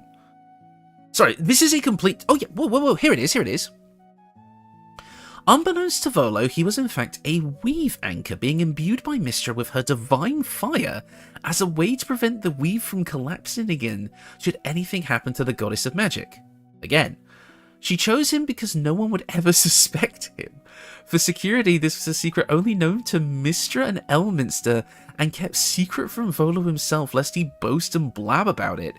This had no effect on his person, thoughts, habits, or any other aspect of his life. The only upshot to this is that Volo was that the power, the goddess, or Elminster kept him alive on more than a few occasions in which by all rights he ought to have died, as much as Elminster might want to disintegrate him himself sometimes. That's amazing. So the fact that he can die, like, in Act 3 when he's, like, strapped to, like, the explosive barrels, technically his death means a lot more than you'd ever realise if you didn't know the lore. That's so funny. I love it when, like, there's, like, obscure bits of, like, lore and information, but it's just really funny like this. So good. Volo and Elminster became friends eventually. I can see that now. Yeah, that's so good. Oh, off track, but I'm so glad we went on that tangent because that's so good. Right, here we go. Create poll. Share. Copy. Right, here we go. New poll. Let me pin this one. Replace pin message. There we go. Right, go. let's see the results.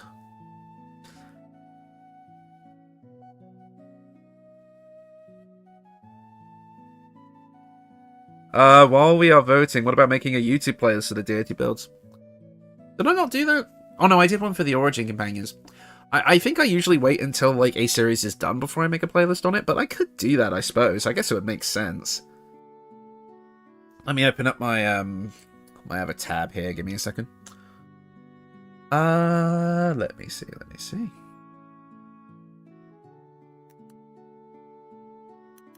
I'll probably do it off stream, but I'll open a tab now to remind me to do it later.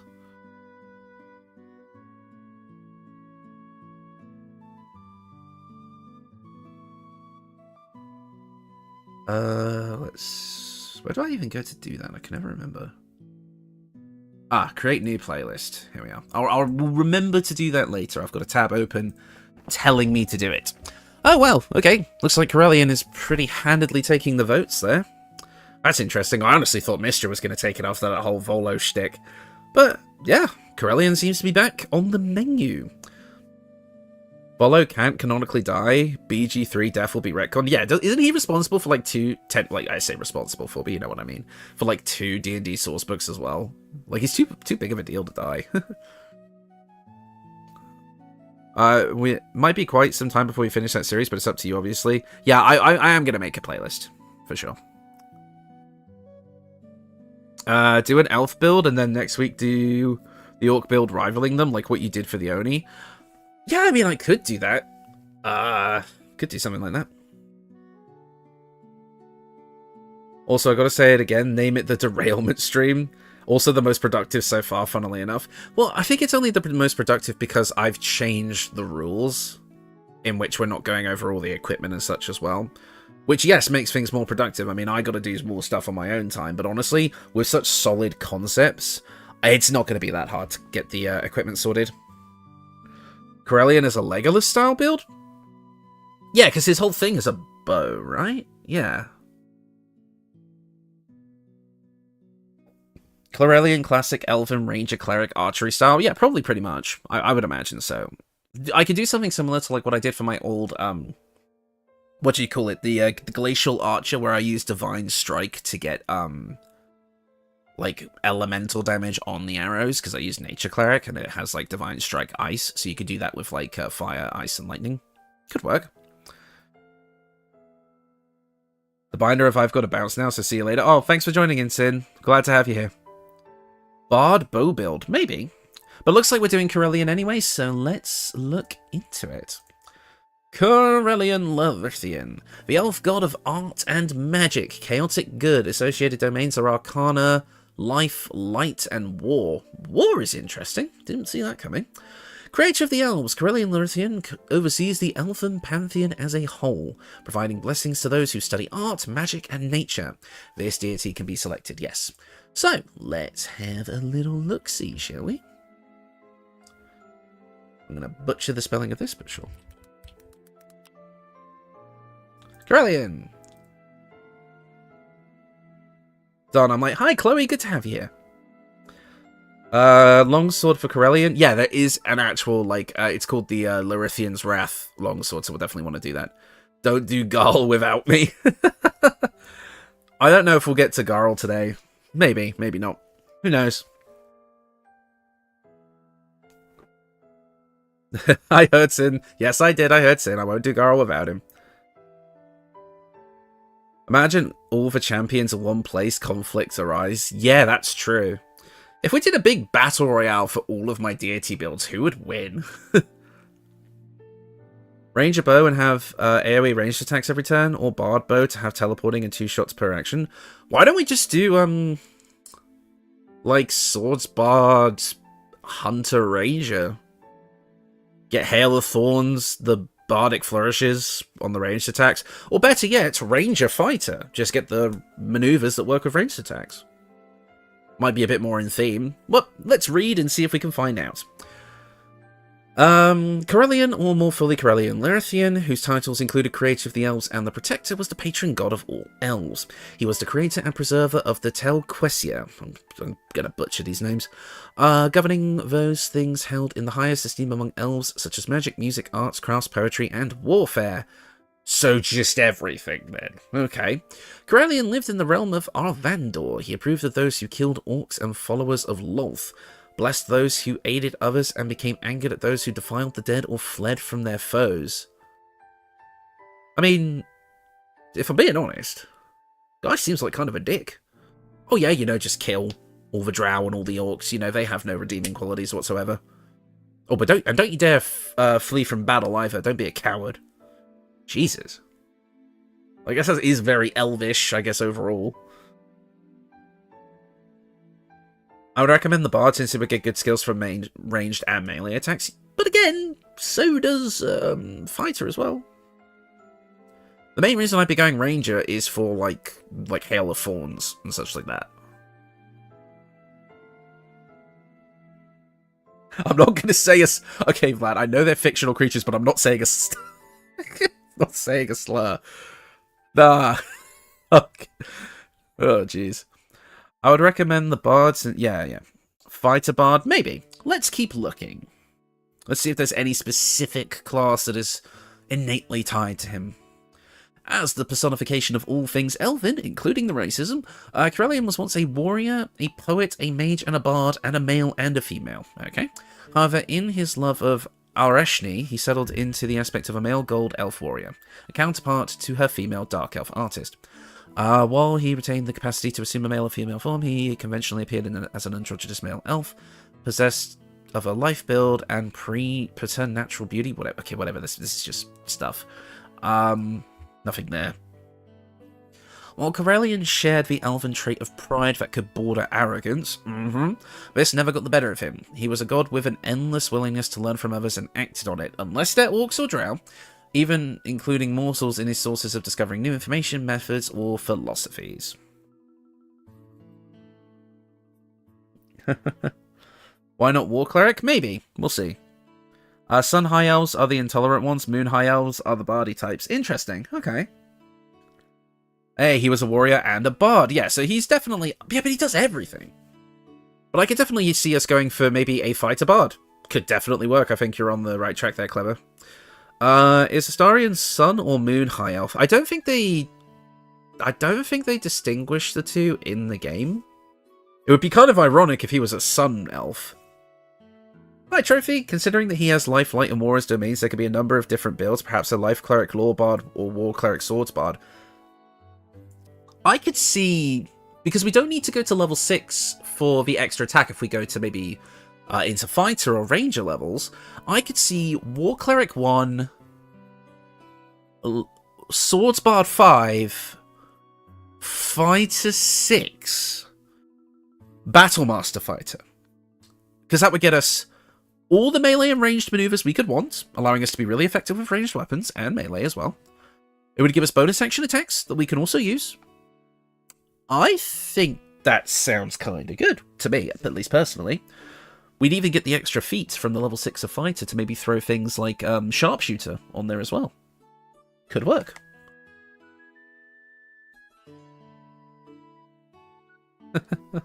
Astarion is a Sun Elf. We're talking about gnomes, yeah. Bard 3, Fighter 8, War Cleric maybe. Get a bunch of feats, fighter stuff, Bard subclass flavor, and the War Cleric for deity dialogue, yeah. I would probably go a bit higher in Bard just because we'd still get the same amount of feats anyway. And we want to at least hit level 5 of Bard to get more Bardic Inspiration points and recover our Bardic Inspiration on a short rest, giving us access to those flourishes even more. Precision shot, maneuver, and sharpshooter. Yeah, basically kind of go for like a real kind of archer vibe. But let's look at his powers. Corellian was a master swordsman and a powerful mage. He expertly wielded his longsword and longbow, there we go, and could cast spells from all spheres and schools. Oh, I've never heard this in the Zelda OST before. Nah, Sin's gone. It doesn't work. That joke doesn't work when Sin's not in the stream. He could cast any ritual of elven high magic, like casting a normal spell, and could summon 1 to 4 powerful air elementals once every 10 minutes. who then served him as long as he needed them. Oh, I feel like we need to get the air elemental summoned somehow. Hi, Suku, glad you're back. Hopefully you're not shirking your work, shall we say. You didn't miss much. We finished up, I believe it was Ogma, and now we've moved on to Corellian. We're getting a lot done today. It's quite fun. Taking 5 into Bard is useless because you already get the extra attack from Fighter. Ahaha, Soy, you are wrong. You don't get extra attack from level 5 of Bard, you get it from level 6. Ahaha. Yeah, I've done the 651. It's definitely great. Yeah, that's what I'm thinking, Mike. How do we do an air elemental? Bard doesn't get that, does it? You're right. I'm not sure, actually, now that you've said that. Hold up. It might get it from magical secrets, but obviously we're not going to be getting that. Not at the level we'd be going to. So yeah, probably not. We might be able to get it in a different way. No. Unfortunately not. Bard gets it at level 10. Yeah, no. Maybe not air elementals. I won't make that a focus of the build because it's such a minor footnote. Corellian was immune to everything that inhibited his ability to move. So freedom of movement, we could get that somehow. Probably from like the Boots of Persistence, maybe. Caused wounds or tampered with his mind, as well as all illusion spells. It was impossible to hurt him with a weapon with an enchantment of less than +3. Okay.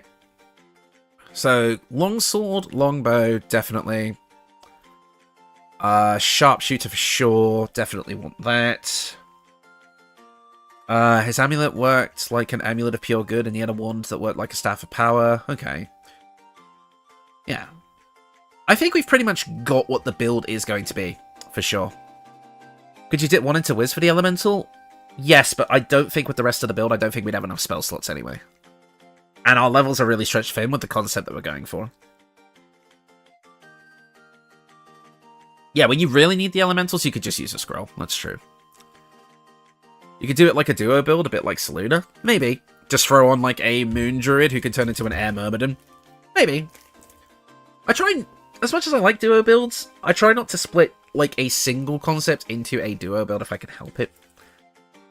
Like in my last video, which was the Kelemvor build, I was originally thinking of doing a duo build, but then I was able to kind of roll it all into one. Archery fighting style reduces the sharpshooter penalty. Yep, that's right. That's usually one of the ways I would offset that. That with like something like the Mask of Soul Perception, and then maybe getting advantage on attacks somehow too. That's the big one that kind of offsets it. Or a wizard, Arcana Domain wizard. Yeah, well, unfortunately we don't have Arcana Domain. That'll probably be something closer to Mystra. I might focus more on that sort of thing with like the Mystra build for sure.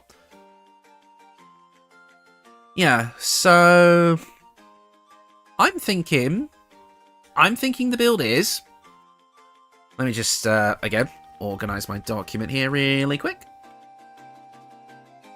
I'm thinking we want the Corellian build to be a Battle Master Fighter 6, Swords Bard 5, War Cleric 1. Yeah, pretty much does everything that we want it to.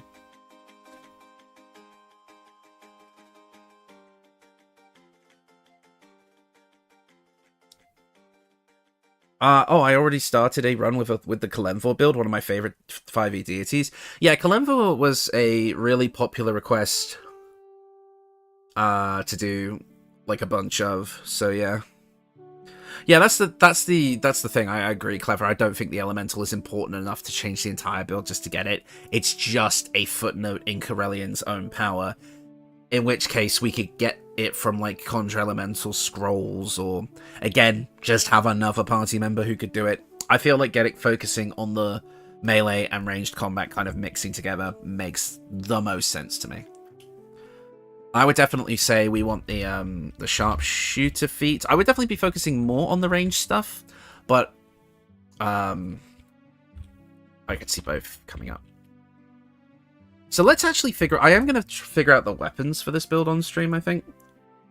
Obviously, our martial weapon is going to be the Lyrithian's Wrath Longsword, which is right here. Definitely slapping that into the old document here for sure. And then for the bow is the tricky thing. Obviously, it's a longbow.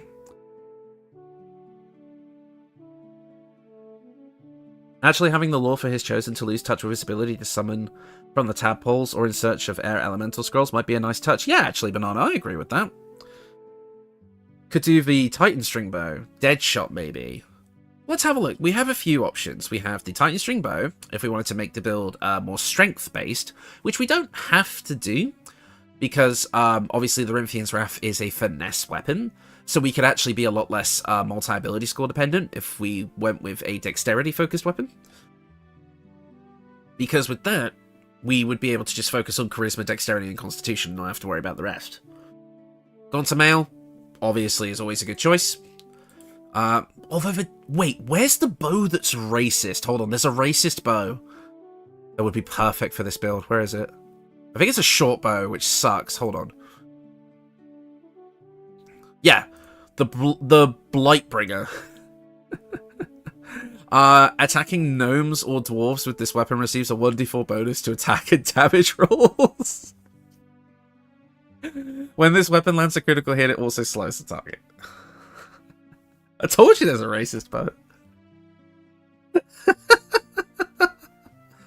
I know. It's literally just a joke. I'm just kidding. I wouldn't actually use it because it's a short bow. We need long bows. Where is the racist bow? Someone's gonna have to keep like a log of my stupid out of context quotes. Yeah, so we have three options here. We have the Titan String Bow, which again, if we went for more of a like kind of a strength build, would obviously be quite powerful. There's the Dead Shot, which would increase our critical hit chance, which could also be good, and also doubles our proficiency bonus when rolling ranged attacks. Cool. And then there's the Gaunter Mail, the bow of all bows, can inflict guiding bolt on hit, can give us a special version of haste, and can use the bolt of celestial light.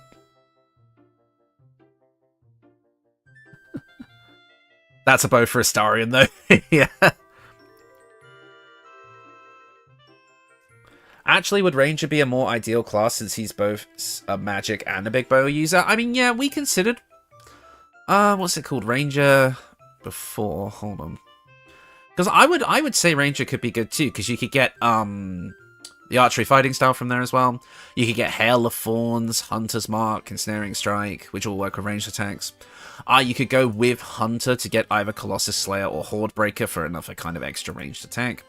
I would say either Fighter or Ranger could work. And I will suggest that, but I think... but the only reason I'd really want to go Ranger is for, like, Hail of Thorns, which I don't think is worth it over getting the Battlemaster maneuvers and the extra feat from Fighter. The racist against Short King's Bow. No. I do love a good Ranger build. Yeah, but my last... I've done quite a few Ranger builds lately, so I'm going to take it back a bit from Ranger. I think Fighter works more. Yeah, but if you lose a feat if you go 6 Ranger instead of 6 Fighter, yeah. Maybe Titan String Bow, dump Strength, and then use the Club with the Hill Giant Strength from the offhand. Yes, but if we're going to still use Lorithrian's Wrath, which we're absolutely going to want to do, we'd have to get the Dual Wielder feat. Which I'm not too keen on. I know what you mean, but I kind of like the Dead Shot or the Gaunter Mail more as an Act 3 option. The Titan String Bow is actually interesting if you read here. Titan Weapon adds a minimum of +1 to the damage roll, even if the attacker has a strength of 11 or lower, and the bonus damage from the Titan Weapon can be properly applied multiple times to a single attack. So, really, we don't even need strength for the Titan String Bow to still be a good early game option, and then swap to either the Dead Shot or the Gaunter Mail in Act 3, totally based on preference. What about the Strength Gauntlets? Could do that. That is an option. I could include that in the build. Or hell, if you really wanted to, you could use the frickin' Potion to Hill Giant Strength. Entirely up to you. Battlemaster and Goading Attack are seriously overpowered. Enemies chase the mobile archer around. Yeah, you could really do like hit and run tactics. So what I'll do is I will have the Titan String Bow be an option for the build, as well as the Dead Shot and the Gaunter Mail. Basically, it's just a pick your poison situation. and I will mention things like the strength gauntlets or the potions or whatever if you decide you want to go more along that route, because I think all of those options work realistically. And I could also see if you're going for the Titan string bow, because it is a +1 longbow at the end of the day. If you go for the whole sorcerer twin cast with the Drakethroat glaive to get the buff on your melee and ranged weapon, getting a bit of extra damage there, I could also see that working. In fact, I will recommend that too, because I think that makes sense.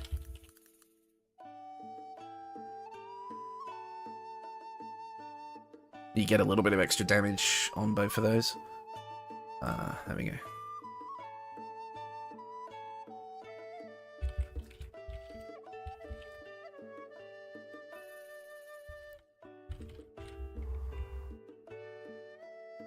Yeah, there you go. I never like being reliant on potions, no. But it is an option. Yeah, I mean, I have the whole philosophy of trying not to use the strength potions in my builds, unless it specifically fits the character thematically. I've done it twice.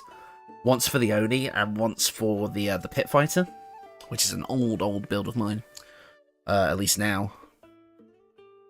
It's weird, not gonna lie. What's weird specifically? I think the stream chat's definitely a little bit behind, I've noticed.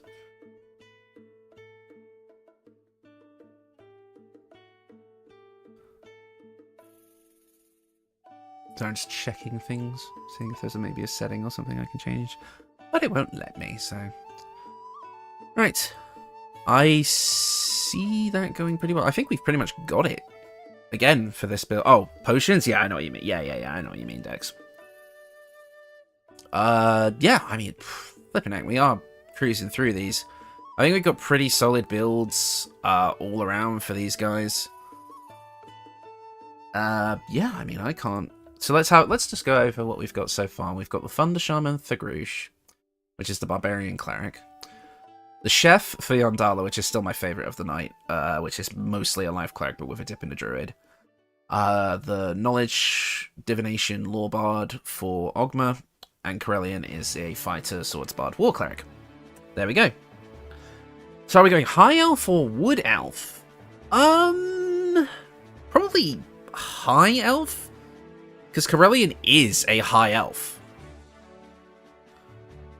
So, probably, right? That would make sense to me. Yeah. He is high on life. Little bit. Right, so, with that, we are about 2 hours into this stream, and we've done enough build to last me, like, 4 weeks. Probably don't need to do much more than that, honestly. Yeah, I mean, it would come down to personal preference. High Elf would probably be slightly more accurate, but Wood Elf would also work and would be probably more mechanically beneficial. Again, it's down to player preference. Everything fits, but the more isolationist Sun High Elves fit better. Yeah, definitely High Elf. I agree. Thematically wise, yeah. Definitely High Elf, but Wood Elf would probably be more mechanically beneficial. Right, so... I mean, we've done 4 deity builds. I'm honestly good to leave that there, to be honest. Because we've done so much. I kind of want to leave some material for future streams as well.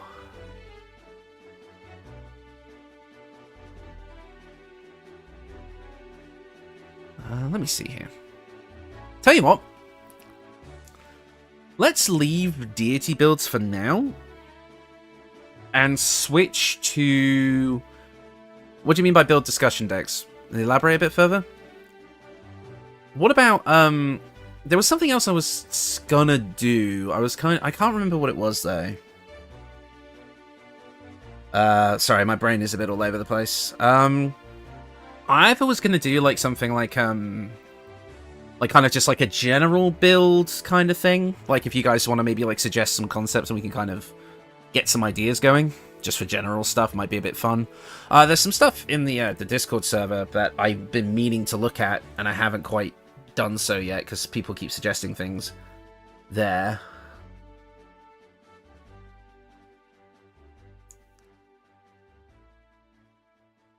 Yeah, if anybody feels like Stormstalk Tempest Cleric. To be honest, I'm surprised there's like a lot of concepts that I haven't really touched yet that are quite common. Stormstalk Tempest Cleric is actually one of them.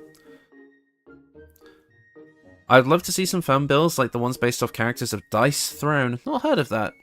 No, I don't think I've done Stormstalk Tempest Cleric. I think I've done Tempest Cleric mixed with pretty much every other kind of lightning-themed class, but never Storm Sorcerer, which is quite funny.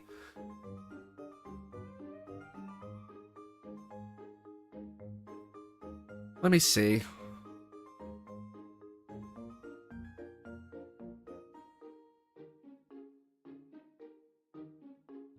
I'm just kind of going over to the community build section of the Discord real quick. Tell you what, is Mine, are you still in the chat?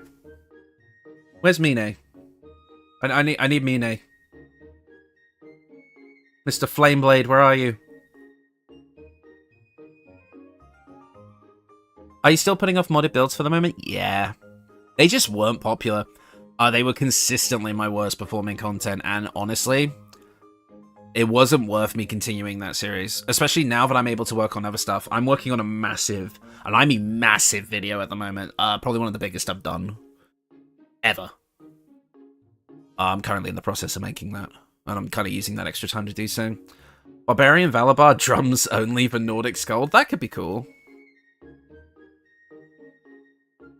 Could Mine Flameblade please report to the stream chat? Thank you. Straight Jonesing. Hi Straight. Good to have you here. Hey Hobo and chat. I've been lurking here since I'm at work and then I heard fan builds come up and I came up with a fun one. Please, feel free to share. A little nervous to ask, but how would you go about building a necromancer who controls his undead minions with a flute? Like a really fucked up take on the Pied Piper. Could be interesting. I already called her? Right. Oh my god, I forgot Mine's female. I forgot about that. Whoops. I think I said dude a few times. Still waiting for mods to be available on console? Oh, my apologies. Oh wow, that sucks. I love the modded builds. I mean, they were okay, but I feel like the problem is with the modded builds, right, is they are always going to throw the game balance out of whack a bit.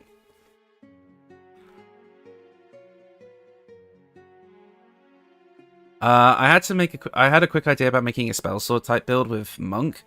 Since they get a bonus action attack, I wonder what kind of builds could be made around that. 6 Barb, Bear, and Stallion, 2 Rogue, and 4 Spores Druid. Interesting.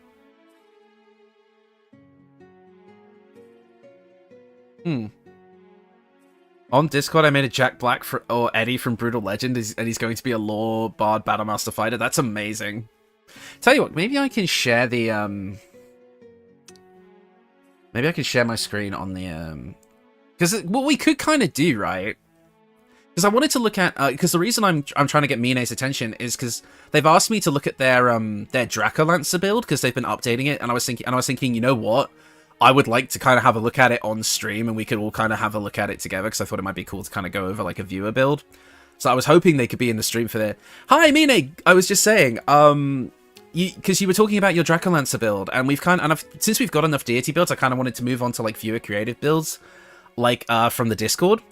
So I wanted, if it's okay with you, I'd like to actually go over your Dracolancer build that you've been working on stream, if that's all right with you. I mean, you've shared it in the Discord, so I'm assuming you're right with people seeing it.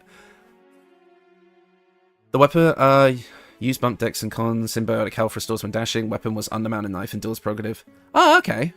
That actually sounds really interesting. Weapon was Undermounted Knife. Mine is in the house. Yeah. Oh, sure. Feel free. Yeah, thank you. So, here, let me pull it up. Because I really like the idea of it. Because some of you guys were going on about, like, a Polearm Master build as well earlier. So, like, this is... And that's kind of what this is. I just need to open it, actually, in the stream. Hold on. Copy text. Yeah, here we go. Let's have a look at it. I'll close these for now. Because I want to switch it up. That is... not right. It's copied your whole bloody message. Not what I actually wanted. Let's just do this. Perfect. So here we are, the Draco Lancer. I love the use of Soul Calibur 6 for the visuals, by the way. Very nice. I used to love playing that game and making characters in it. If you look hard enough on the internet, you might find some of my old posts that I made about custom characters and such in Soul Calibur, but it was a long time ago. I'm also going to unpin the poll so I can see the chat a bit better. Have we done an alt origin build like Lae'zel, who's trying to a Lae'zel who's trying to usurp Vlaakith? I did do that. Was my original Lae'zel origin build, but again, I'm doing another Astarion build on Monday, which has a really interesting twist on it that I think you guys will like. Yeah, for the record, guys, anything you're suggesting here, if you're a member of the Discord, please put it in the community builds thing, so I can see them there too, because obviously trying to go through the chat, they'll get lost. Right, so for this build, Mine has kind of outlined all the leveling and all the stats. I think it's very well done. Background, pick either soldier or noble. I mean, I guess for like a Draco Lancer, I can see that being really interesting, because if you're going for the whole like draconic vibe, like I could see them kind of being of like a higher house of like noble magic. I think that's really interesting. I would personally pick noble, because I think that makes for a cool backstory. Either Dragonborn or Zariel Tiefling. I like the idea of it being a Tiefling as well, because obviously Dragonborns are cool and would make a ton of sense. But I feel like, again, going for that kind of different style of Tiefling also really works. I'd suggest a 5-class multi-class. Let's test our creativity. I think... Did I do that before? I think I did. I can't remember. I had an idea about a build using the Frozen status, if it's okay if I share it. Yeah, yes, Eclipse, of course. If you're a member of the Discord, or please share it in the Community Builds tab. That is what it's there for. People love talking about builds over there. It's been great. But yeah, we have... so yeah, Strength 17, buff this with Evil's Boon and Everlasting Vigor. Yep, the classic strategy. Dexterity at 10. Interesting choice. I'm going to assume this is heavy armor. Constitution is 14, Intelligence is 8, Wisdom is 8. You could buff this by making Constitution 13. I think having Con at a solid 14 makes the most sense. And Charisma 15 with the +1 there. Yeah, absolutely. Paladin Sorcerer, an Oathbreaker Draconic Bloodline. I like the sound of that already.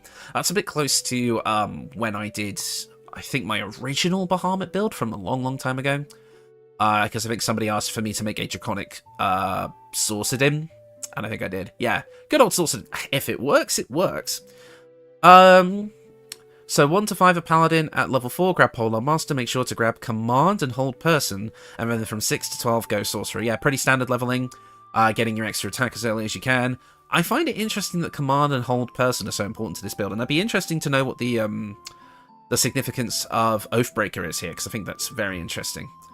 Because usually when you make a Sorcerer and you go Oathbreaker, you usually go to level 7 of Paladin to get Aura of Hate, so I'm curious to see where this goes. I recommend picking spells that match your elements. So yeah, obviously if you go with fire, pick fire, ice, ice. I mean, for a build like this, I mean, I immediately, like, especially because of the kind of red motif in the image here, I'm immediately drawn to fire. But I could also see this being maybe like an ice build, kind of leaning into that kind of cold, sort of more evil style, if you're thinking of Oathbreaker that way. Something along those lines. Yeah, I recommend picking spells that match your element. As for feats, grab an ASI or Great Weapon Master, depending on your preferred weapon. Halberd, weapons to pick from the Halberd of Vigilance, good choice. The Drakethroat Glaive, unfortunately, I can't read that. The Markiplier Staff, of course. So you could go for a more spellcasty variant if you want, with the Quarterstaff. Woe, Selune Spear of Night, or Shah's Spear of Evening. Shield if using Kefric Shield. Okay. So you can kind of choose if you want to pick this as a two-handed build or more of a defensive shield build. I like that amount of versatility. I would probably go for the Drakethroat Glaive myself, personally, because I feel like, again, getting that elemental weapon buff is really nice. It fits on with the theme. It's a two-handed weapon, so it becomes a Polearm Master, Great Weapon Master variant. I quite like that. How would I build Riddick? I'm not familiar with the character, so I don't know, Jason. If you could give me some info, maybe I'll have a look. Hobo, did I miss the main character lore dumps? Hobo did miss the main character lore dumps. I'm pretty sure... I've seen a few of them. A lot of the times when I open the Discord, I kind of just quickly scroll through. So, while I've seen like an earlier version of this document a long time ago, I don't normally if I'm being honest, I don't normally read the Discord that in depth unless I get directly mentioned. Because half the time, again, I'll open the Discord and it's like a ton of messages to go through. So I apologize for that. Funny you mentioned cold. That's exactly what I did when I tried out my cold build. Well, Dracolancer. Yeah, I kind of like the idea of going for like a cold route. I always find it funny because like you go for every time you look at something that's kind of fire related in this game and in D&D, there's always like a cold side to it. For example, a lot of people don't actually realize that the Fiend Warlock subclass gets cold spells. I figured some Assassin and Warlock for Devil's Sight. I'll have a look at Riddick, because I think you mentioned it a couple of times, so I'd be curious to see. Head, Helmet of Arcane Acuity. Yep, pretty good choice there. Arcane Acuity is a good standard. Clicker Protection. Yep, can't go wrong with that. Either the Armor of Resistance, Kefric's Armor, or Helldusk. Probably I would go with Helldusk once you get it. I think that is just kind of a nice on-theme kind of armor set for this build.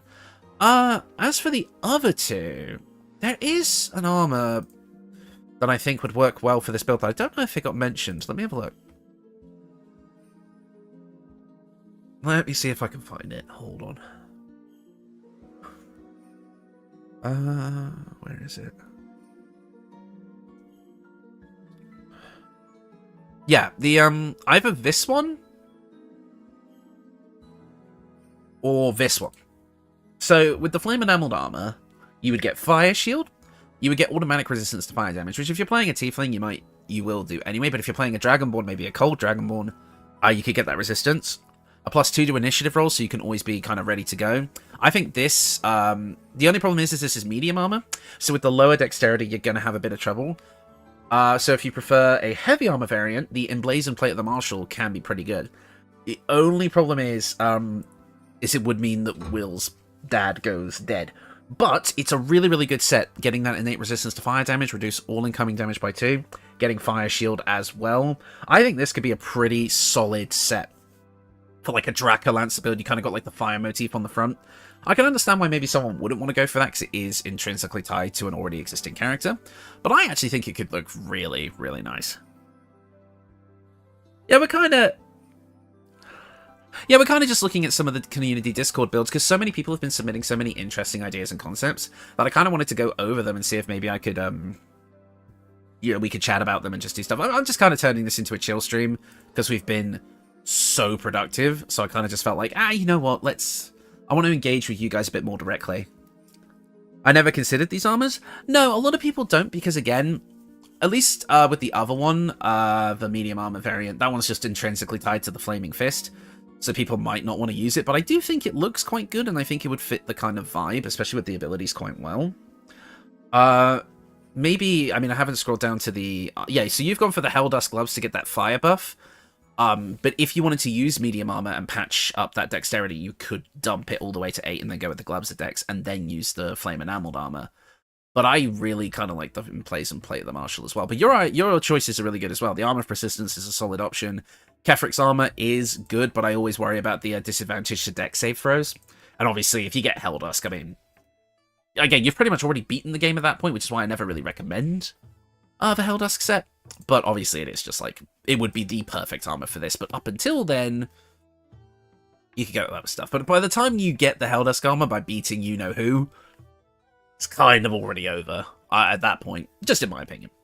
But yeah, the Helldusk gloves are really good. The Boots of Speed, yep, to get that extra movement speed. It also helps from the fact that we're wearing heavy armor, because if you don't know, heavy armor does reduce your movement speed. The only thing that I would say probably I would change is the Amulet of Branding. Because the Amulet of Branding kind of sucks. Unfortunately, it's only for your next attack. So, if we scroll down to it, let me find it. Yeah, the Amulet of Branding. Brand the Weak. It's a bonus action. It recharges every long rest. And it says that the Brand the Weak ability lasts for 3 turns, making them vulnerable to bludgeoning, piercing, and slashing. However, it's or until the target takes damage. So unfortunately, the Brand of the Weak just isn't worth it. Unfortunately. I that's the only thing I would immediately change. The Ban of the Mystic Scoundrel is great to get, like you said, command and like hold person, all that on your bonus action after attacking. And then Crusher's Ring for more distance, Caustic Band, or the Ring of Protection all work really nicely. But I would definitely change that Amulet of Branding to something that's a bit more worthwhile in the long run, in my personal opinion. Yes, Suku, please up any of you guys have got builds. I'll even pull up the Discord in a minute and we can kind of read over them and I can give my thoughts in real time. Yeah, you found that you would change it to something else? Yeah, absolutely, Mine. I would say, if I had to immediately make a suggestion just off the top of my head, I mean, obviously any of these could be good. The Spellcrux Amulet could be nice. It would let you get those higher level spell slots back for an extra powerful smite or an extra high level spell. That could be really good. I could also see the Spell Savant Amulet just to give you another level 2 spell slot. What else have we got? Amulet of the Harpers is always a fun time. Giving you shield and advantage on your wisdom saves, which is important. That can help make up for the lower wisdom, which you seem to have a concern with as well when you outline the build. So, yeah, I mean, there's a lot of stuff. You could take... I guess, even though I personally don't recommend this, Fireheart. I mean, this is bad. It gives you 2 turns of heat whenever you take fire damage from another creature. It's too situational, but it might be on theme. Basically, there's a lot of stuff you could do.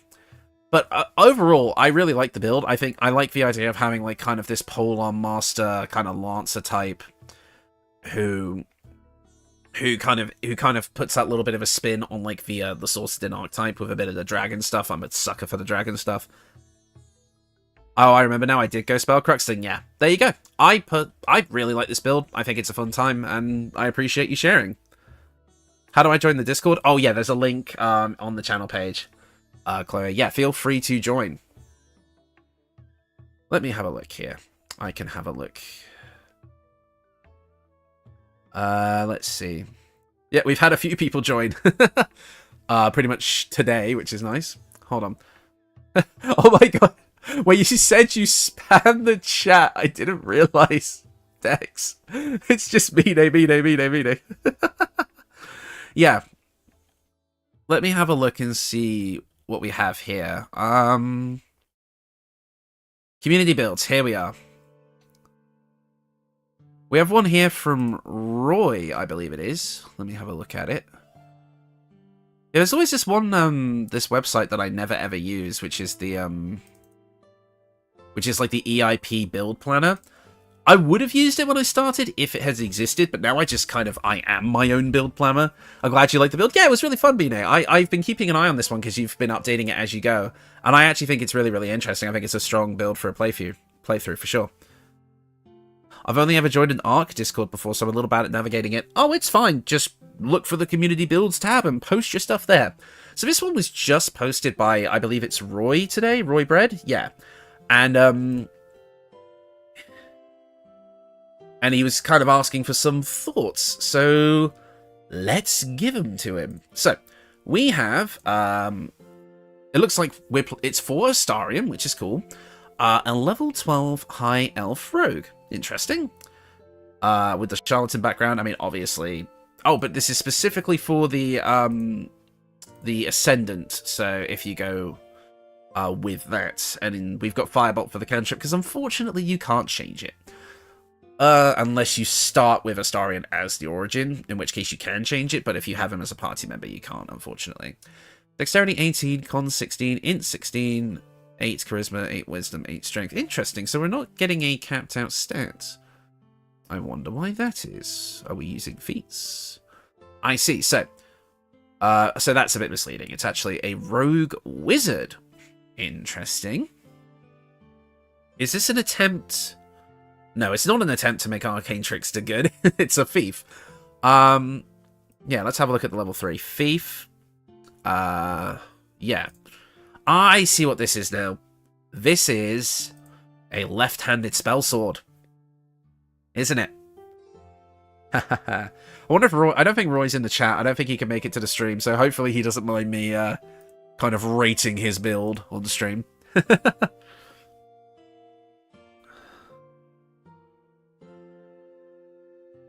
me just make sure that...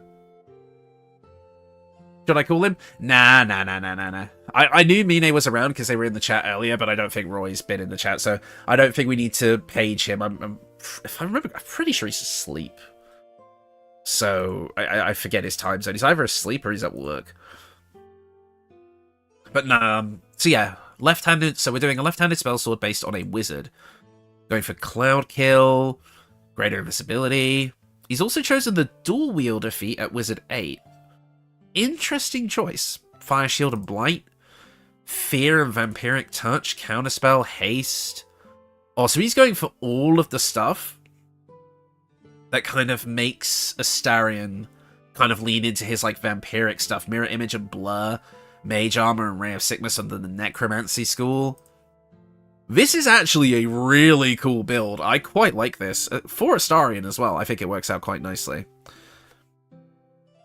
Jason, sort of a knife-fighting assassin that can see in the dark.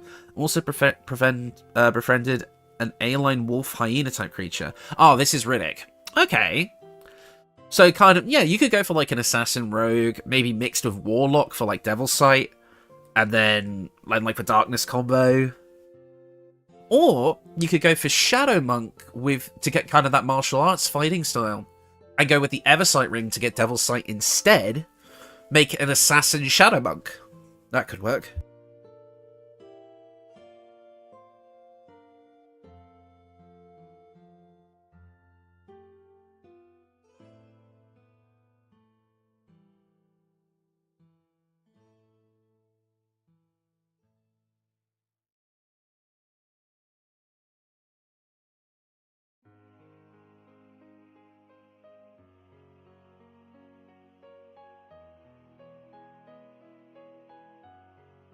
Sorry about that, guys.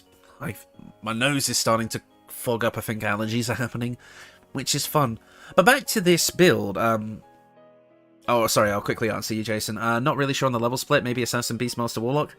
I wouldn't go with Beastmaster. Again, I feel like if you're not focusing on Beastmaster, you're spreading yourself too thin.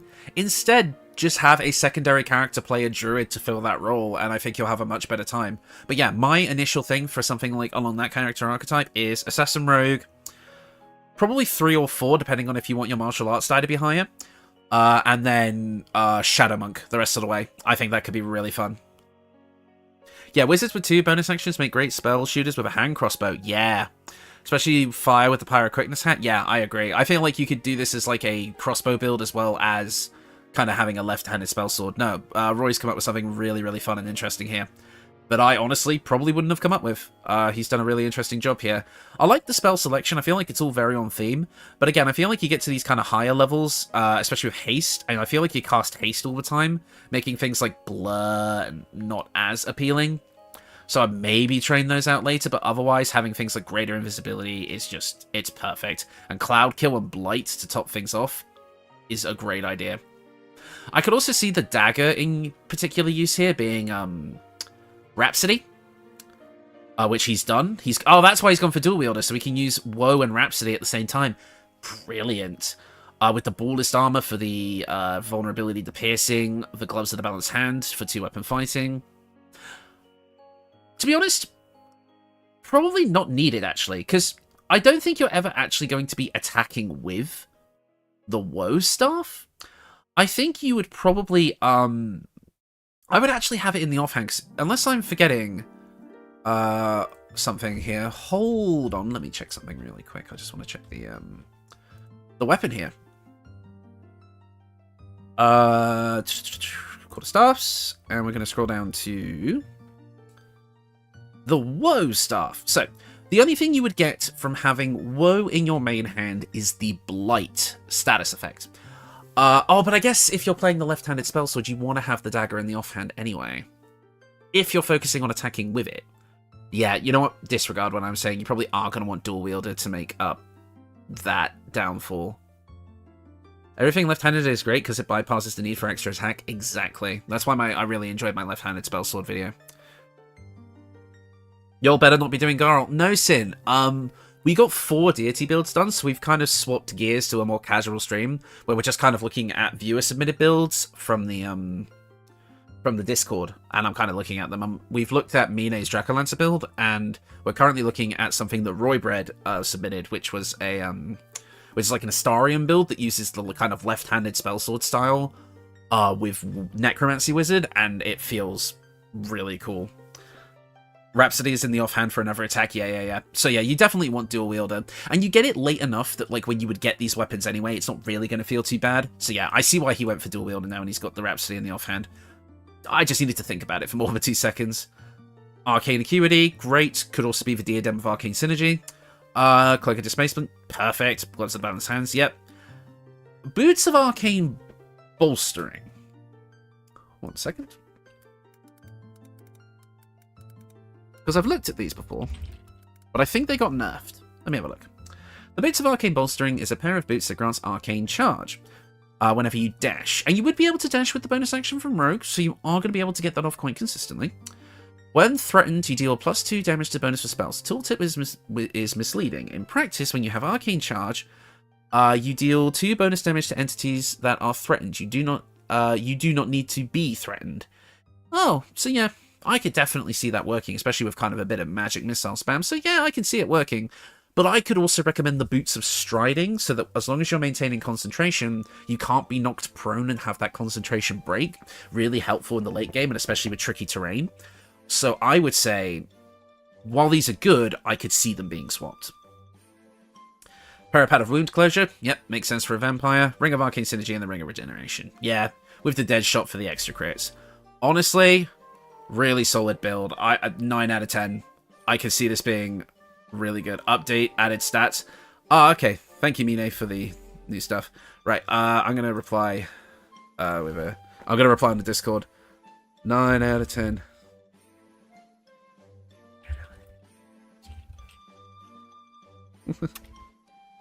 Yeah, there you go. There's some stuff that I could see changing, but otherwise, pretty solid. Does the best it can with the concept. Sin, the Stage Magician, right! I remember you were talking about that a long time ago, and I never got round to it, because I was trying to figure out exactly how to make that work. Because you were talking about,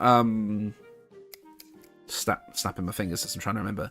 Like, kind of like sleight of handing the spells, rather than actually casting them. I mean, let me see.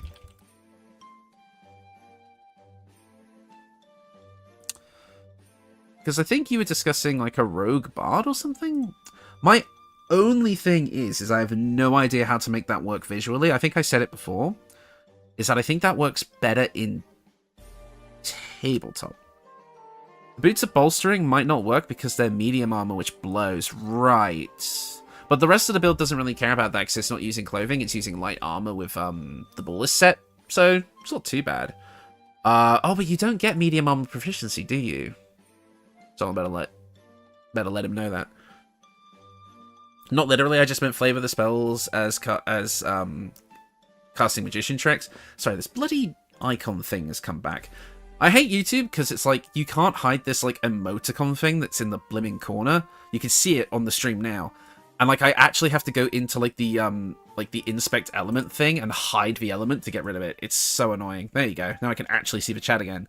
Why does YouTube do this? Just flavor the spell casting as magician tricks? Yeah. So what spells would you even go for in that instance? Because I immediately think of Bard when I think of something like that. Obviously for like the performance and such. I could see... Problem is, I find that a lot of these spells are just too intrinsically tied to actual magic rather than just misdirection. I could, again, reflavoring is king in tabletop, but in Baldur's Gate 3, not so much. Yeah, that's probably what I would do, Sin, is rather than make it an actual spellcaster, I would make it someone who takes advantage of the in-game items. So, think about it like this. If we go over to items, we go over to things like grenades, for example.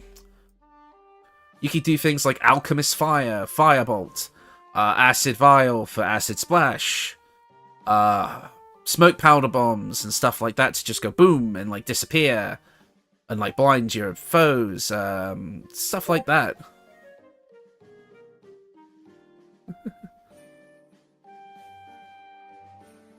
Oh, Roy has come back. He's in the chat.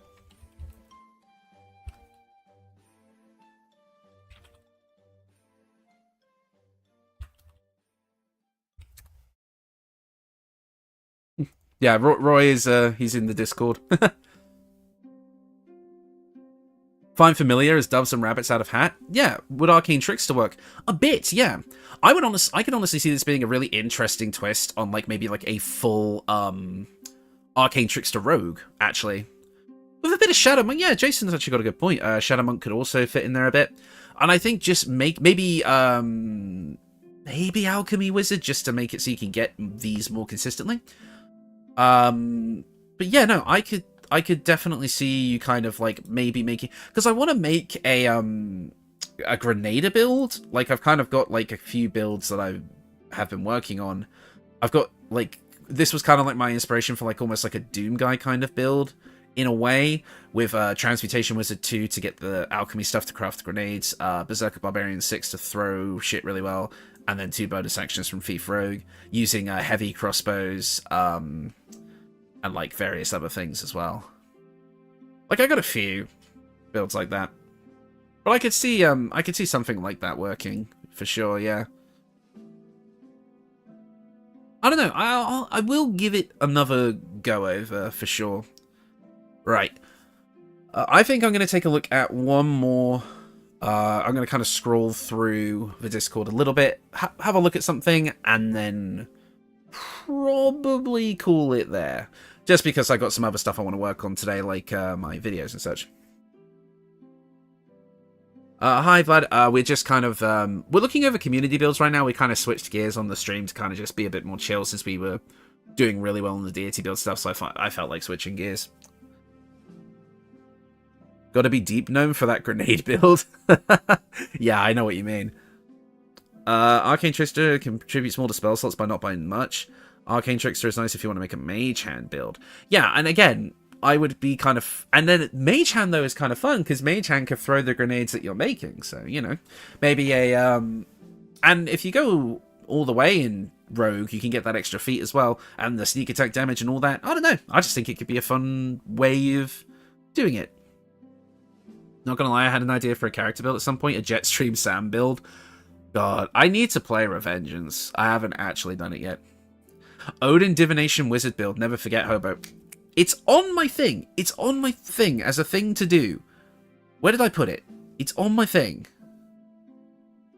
Yeah, it's right here. Odin Divination Wizard. Yeah.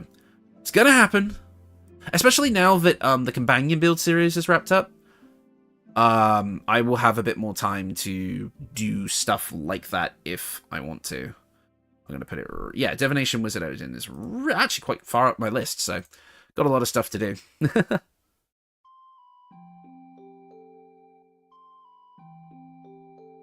No one has done that still, as far as I know? Well, I'll have to check it out. Wait, let's make the flip it... Glow goo? What's glow goo? Hold on. Laduguer is a town in Wales. What are you on about? Yeah, somebody has also been looking at doing like a Ancients Paladin Archfey Warlock, which looks really fun. That's Sarvis. Glowing Rogue. Oh, the Glowing Rogue! The Glogue! That's right, the stupid rogue idea that was like, they're stealthy because they keep blinding people.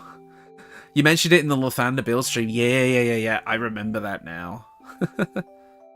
Dr. Strain build, Storm Sorcerer 1 for flying, Knowledge Cleric 2 for all the skills, Divination Wizard 9 for predicting the future. That's cool, Mike. I like that one. Mike, you're an honor mode master, are you not? Oh yeah, you're the one who's been able to beat it like a bunch of times. I have not completed an honor mode run yet, just because I haven't had the time. I did finally complete my multiplayer run with my buddy Dawson, and saw the epilogue finally. I've actually done it. Hold on, I want to look at...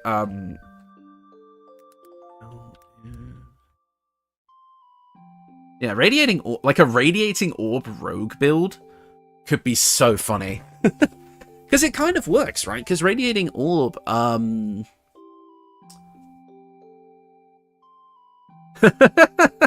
Glogue is a town in Wales. I feel like the idea of doing a rogue which uses this stuff could be so funny, because Because there's even like a dagger called the Gleam Dance Dagger, which is like based on light as well, that has a special effect in the offhand. To be honest, I'm going to put this in my document. Hold on. Log.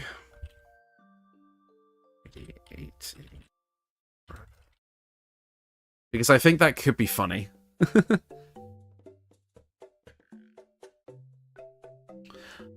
He saw the epilogue, folks, and he still didn't romance anyone? No, I didn't. After so many hours, I beat the game. Look, you have to understand, right? Just because I make build videos on this game doesn't mean I play it a lot. I don't get to actually play through the game that much, and even when I do have time to sit down and play games, I honestly just want to play other stuff. I'm personally, as far as actually playing the game, done with Baldur's Gate. I've seen everything I want to see. Honor mode, yes, fun challenge, fun time, sometime far in the future. And I don't care for romance stuff, so I just don't do it. It's not my thing.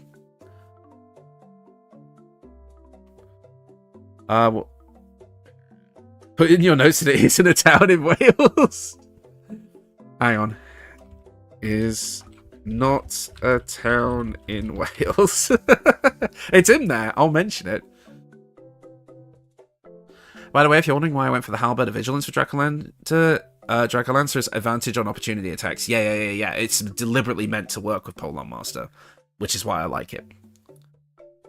I understand it, Hobo. Me with only 477 hours only beat it once. I mean, I've beat it a bunch of times. I beat it once in my original run, once in my Dark Urge Evil run, once in my Dark Urge Redemption run, which was the Dante build that started the channel, and then I beat it multiplayer with Dawson. And that was it. That's all I've done. I've not actually beaten it that many times. Not like some people, Sin. Everyone was posting their, like their hours played for Baldur's Gate 3, and Jesus Christ, dude.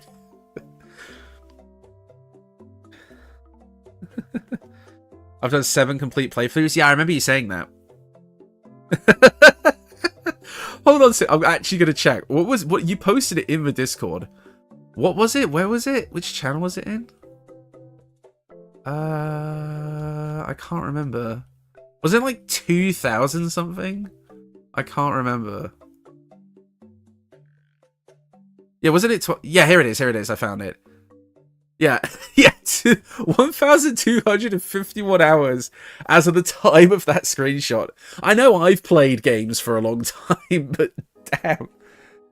You've only beaten it once and you've gone to Act 3 12 different times on 12 different characters. Okay, I'm seeing this a lot, right? Maybe you guys can help me answer this question. Like, how do so many people play play this game so much but never actually beat it, right? For the record, proof of like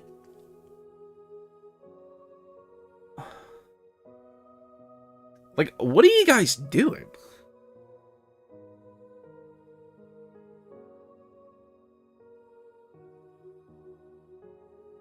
It was Glow Goo. Like, hang on, I'll actually put it up on chat.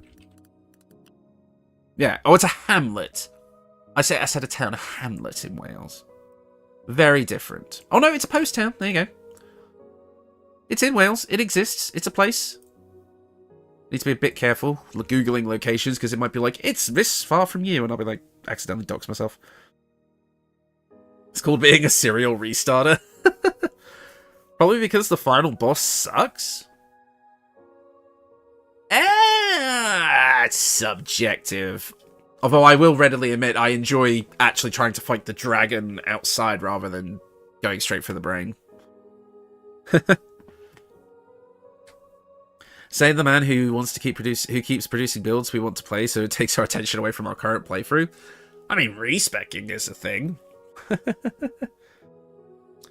Hold on, I think I just saw a new name in chat. Let me scroll up. Sybil Moon. I only have over 1,000 hours. Nice to have you in the chat, by the way. I don't recognize your name. Perhaps my patchy memory. Yeah, no, some of you all are playing for this amount of time and then have beaten the game like once. Like, how starved are you for actual tabletop. Let's be real here, because this is part of what it's about. You get to kind of have that, like, actual D&D tabletop experience without having to get a group of people together to do it. But the character story, I guess. They romance each character. Yeah, again, not my thing. And never fight the brain. I mean, I fight the brain just to be like, okay, that's the playthrough done. That's like me just kind of being like, okay, now that I've seen the credits, and obviously I wanted to see the epilogue, which I never actually had before, which was a fun time. And it was interesting to see how the epilogue interacted with like the multiplayer stuff. I personally hate the brain. It's honestly one of my least favorite encounters next to Orin and Gortash. I love the Orin fight personally as a Dark Urge Redemption playthrough. It's one of my favorite fights. My problem is like, I do make these builds and then a lot of these fights end too quickly. Because the last time I fought Gortash, which was in my multiplayer run, I just threw him on the floor. And it was like, hold on. It was literally just this. Well, I just threw him on the floor, and while he was prone, we just did this to him basically, and he was dead within like the first round. I've never played tabletop. I'm not sure when I'll have the time, but I'd really like to. Yeah, that's the only thing, is like getting everyone together at the same time to do it is really, really tricky. You have to be with a group of people that you're comfortable playing with enough to get into like the roleplay side of things, which is what really makes tabletop. It took me forever to be able to get a group like that, but now I have a group of friends that I do it with, and it's like the highlight of our, like, whenever we get to do it, we have so much fun. Only Sven, hello, hi buddy, I have a question. Could you, in the next weeks, do a build that resembles Dark Urge Oathbreaker Sorcerer? Like dark, evil, nasty, all that, because most builds I've seen use only Warlock. I could. Pretty easy to do an Oathbreaker Sorlock. In fact, we've got a really, really good Oathbreaker Sorlock that's like a Dracolancer made by Mine and over in the Discord if you want to go check it out. One thing that makes the brain fight more tolerable for me was when I was playing the final combat from Darkest Dungeon. I haven't played Darkest Dungeon yet, been meaning to. It looks like fun. Number 1, can't settle on a build to play. Number 2, periodically have to restart when patches makes my characters unplayable. Yeah. That's the only thing I see sometimes, is, I mean, this stream has just gone into like a just chatting stream, but that's fine. I'll throw up something. I'll throw up a visual on screen so that we can actually, hang on.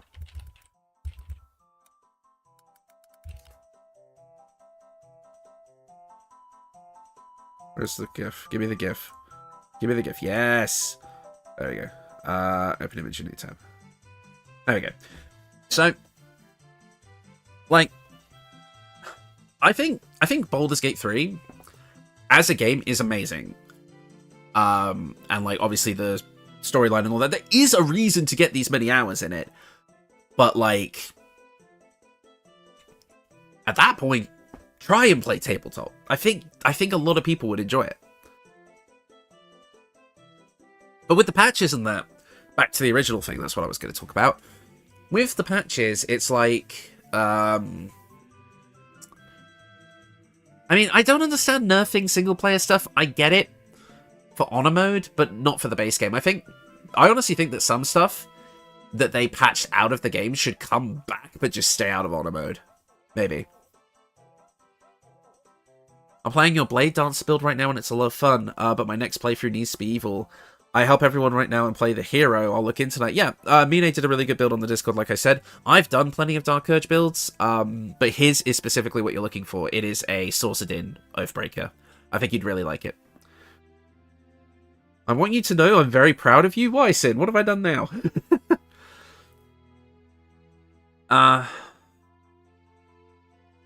I love Baldur's Gate 3, but I think it could have used a couple more years of development. It definitely had a rocky launch. And I think the stuff that they've added in the post-game patches, like the epilogue and all that, should have been in the game from launch. But the thing is it was early access for so long, like... And what we got was amazing. But you could say that for any game. You could say any game with a bit more time in the oven could be better.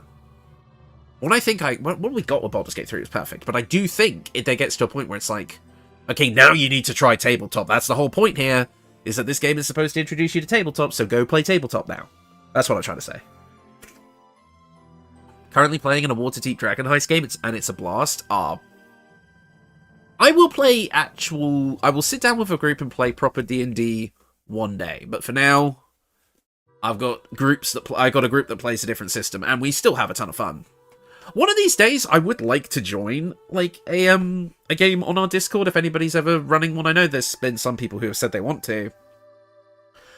Like Sin, which I'd be more than happy to do as long as I've got the time. It's just the time. I love BG3 as RPGs are my favorite genre to play. I've played a lot of tabletop myself, especially PvP. Yeah. Well, D&D gets a patch a couple of times a decade. Yeah, I guess it's true. But it's easy to choose the previous version. And I'm proud that your brain immediately goes to Gandalf. Ah, yeah. It's one of my favorite GIFs. One time in high school, I filled up the entire computer room with just this GIF on all the screens, and the teacher got mad at me. I don't have anyone to play tabletop with. Well, the Discord's all about that, mate. If you're comfortable trying to play some games with this community, then it's a good place to start, because I think we got a lot of good people here. It's a shame Wizards of the Coast burned bridges with Larian. I really wanted an Eberron game. No, okay, so Larian specifically came out and said against this. Wizards of the Coast did not burn bridges with them. Larian just decided, hey, we've been working on Wizards of the Coast property for a long time now. We just want to do something different, which is why we're not making DLC when we really don't want to. They said they had DLC plans and then just scrapped them because they were like, actually, we don't want to do this. It's not creatively fulfilling. And you know what? Fair play. Don't give in to the DLC practices of the gaming industry. You've made a solid game that clearly people get a lot out of. You've updated it with post-game support when you really didn't need to. And, you know, you can sail off into the sunset working on a new project. I think Larian's well within their right. Wizards of the Coast sucks ass, don't get me wrong. But it's nothing to do with them. By the way, I really like your videos. Also, you have a really nice voice to listen to. Thank you. Also, your theme builds are different than most builds people post. I really like them. Wish them all the best. Thank you, Sven. Thank you for coming by the stream. Thank you for the kind words.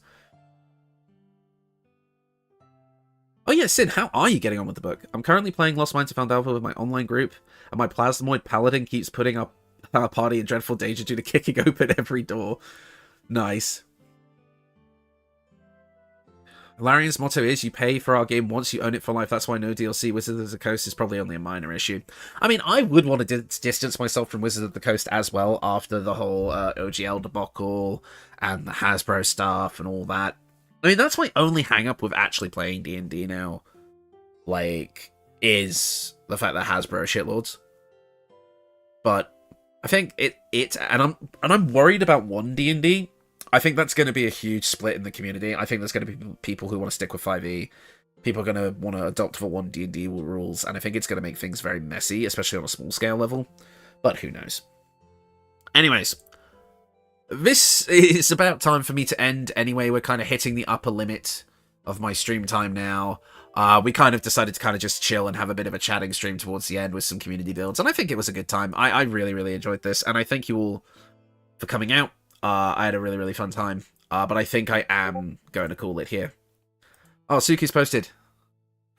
Oh, thank you for that, Suku. Yeah, because you said you were going to post your build. I'll quickly have a look at it right now.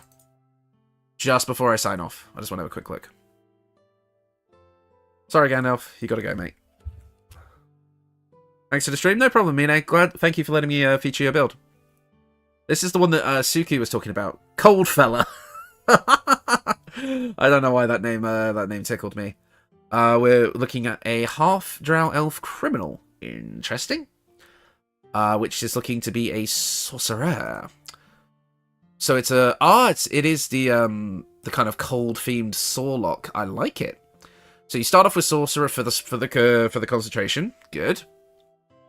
And the level 1 features as well are really nice. You go all the way to level 6 of Warlock, interestingly, with the Dark one. So that's the Fiend, yeah, for the cold spells. Right. So you get Hellish Rebuke. You also get Arms of Hadar, which Darkness. Yep. You get the full spell list over here. Yeah. No, I like it. It's kind of like a Stormy Tempest Sorlock. I really, really like it. I think it's cool. Yeah, the only thing I'm not too sure about is the 6-6 split. I guess if you want Hadar. I guess if you want Fireball, then yeah. But you could get that from Sorcerer anyway, and honestly, the level 6 feature isn't great. I personally prefer a 5-7 split. 5 Warlock, 7 Sorcerer, but it's entirely up to you. It still works.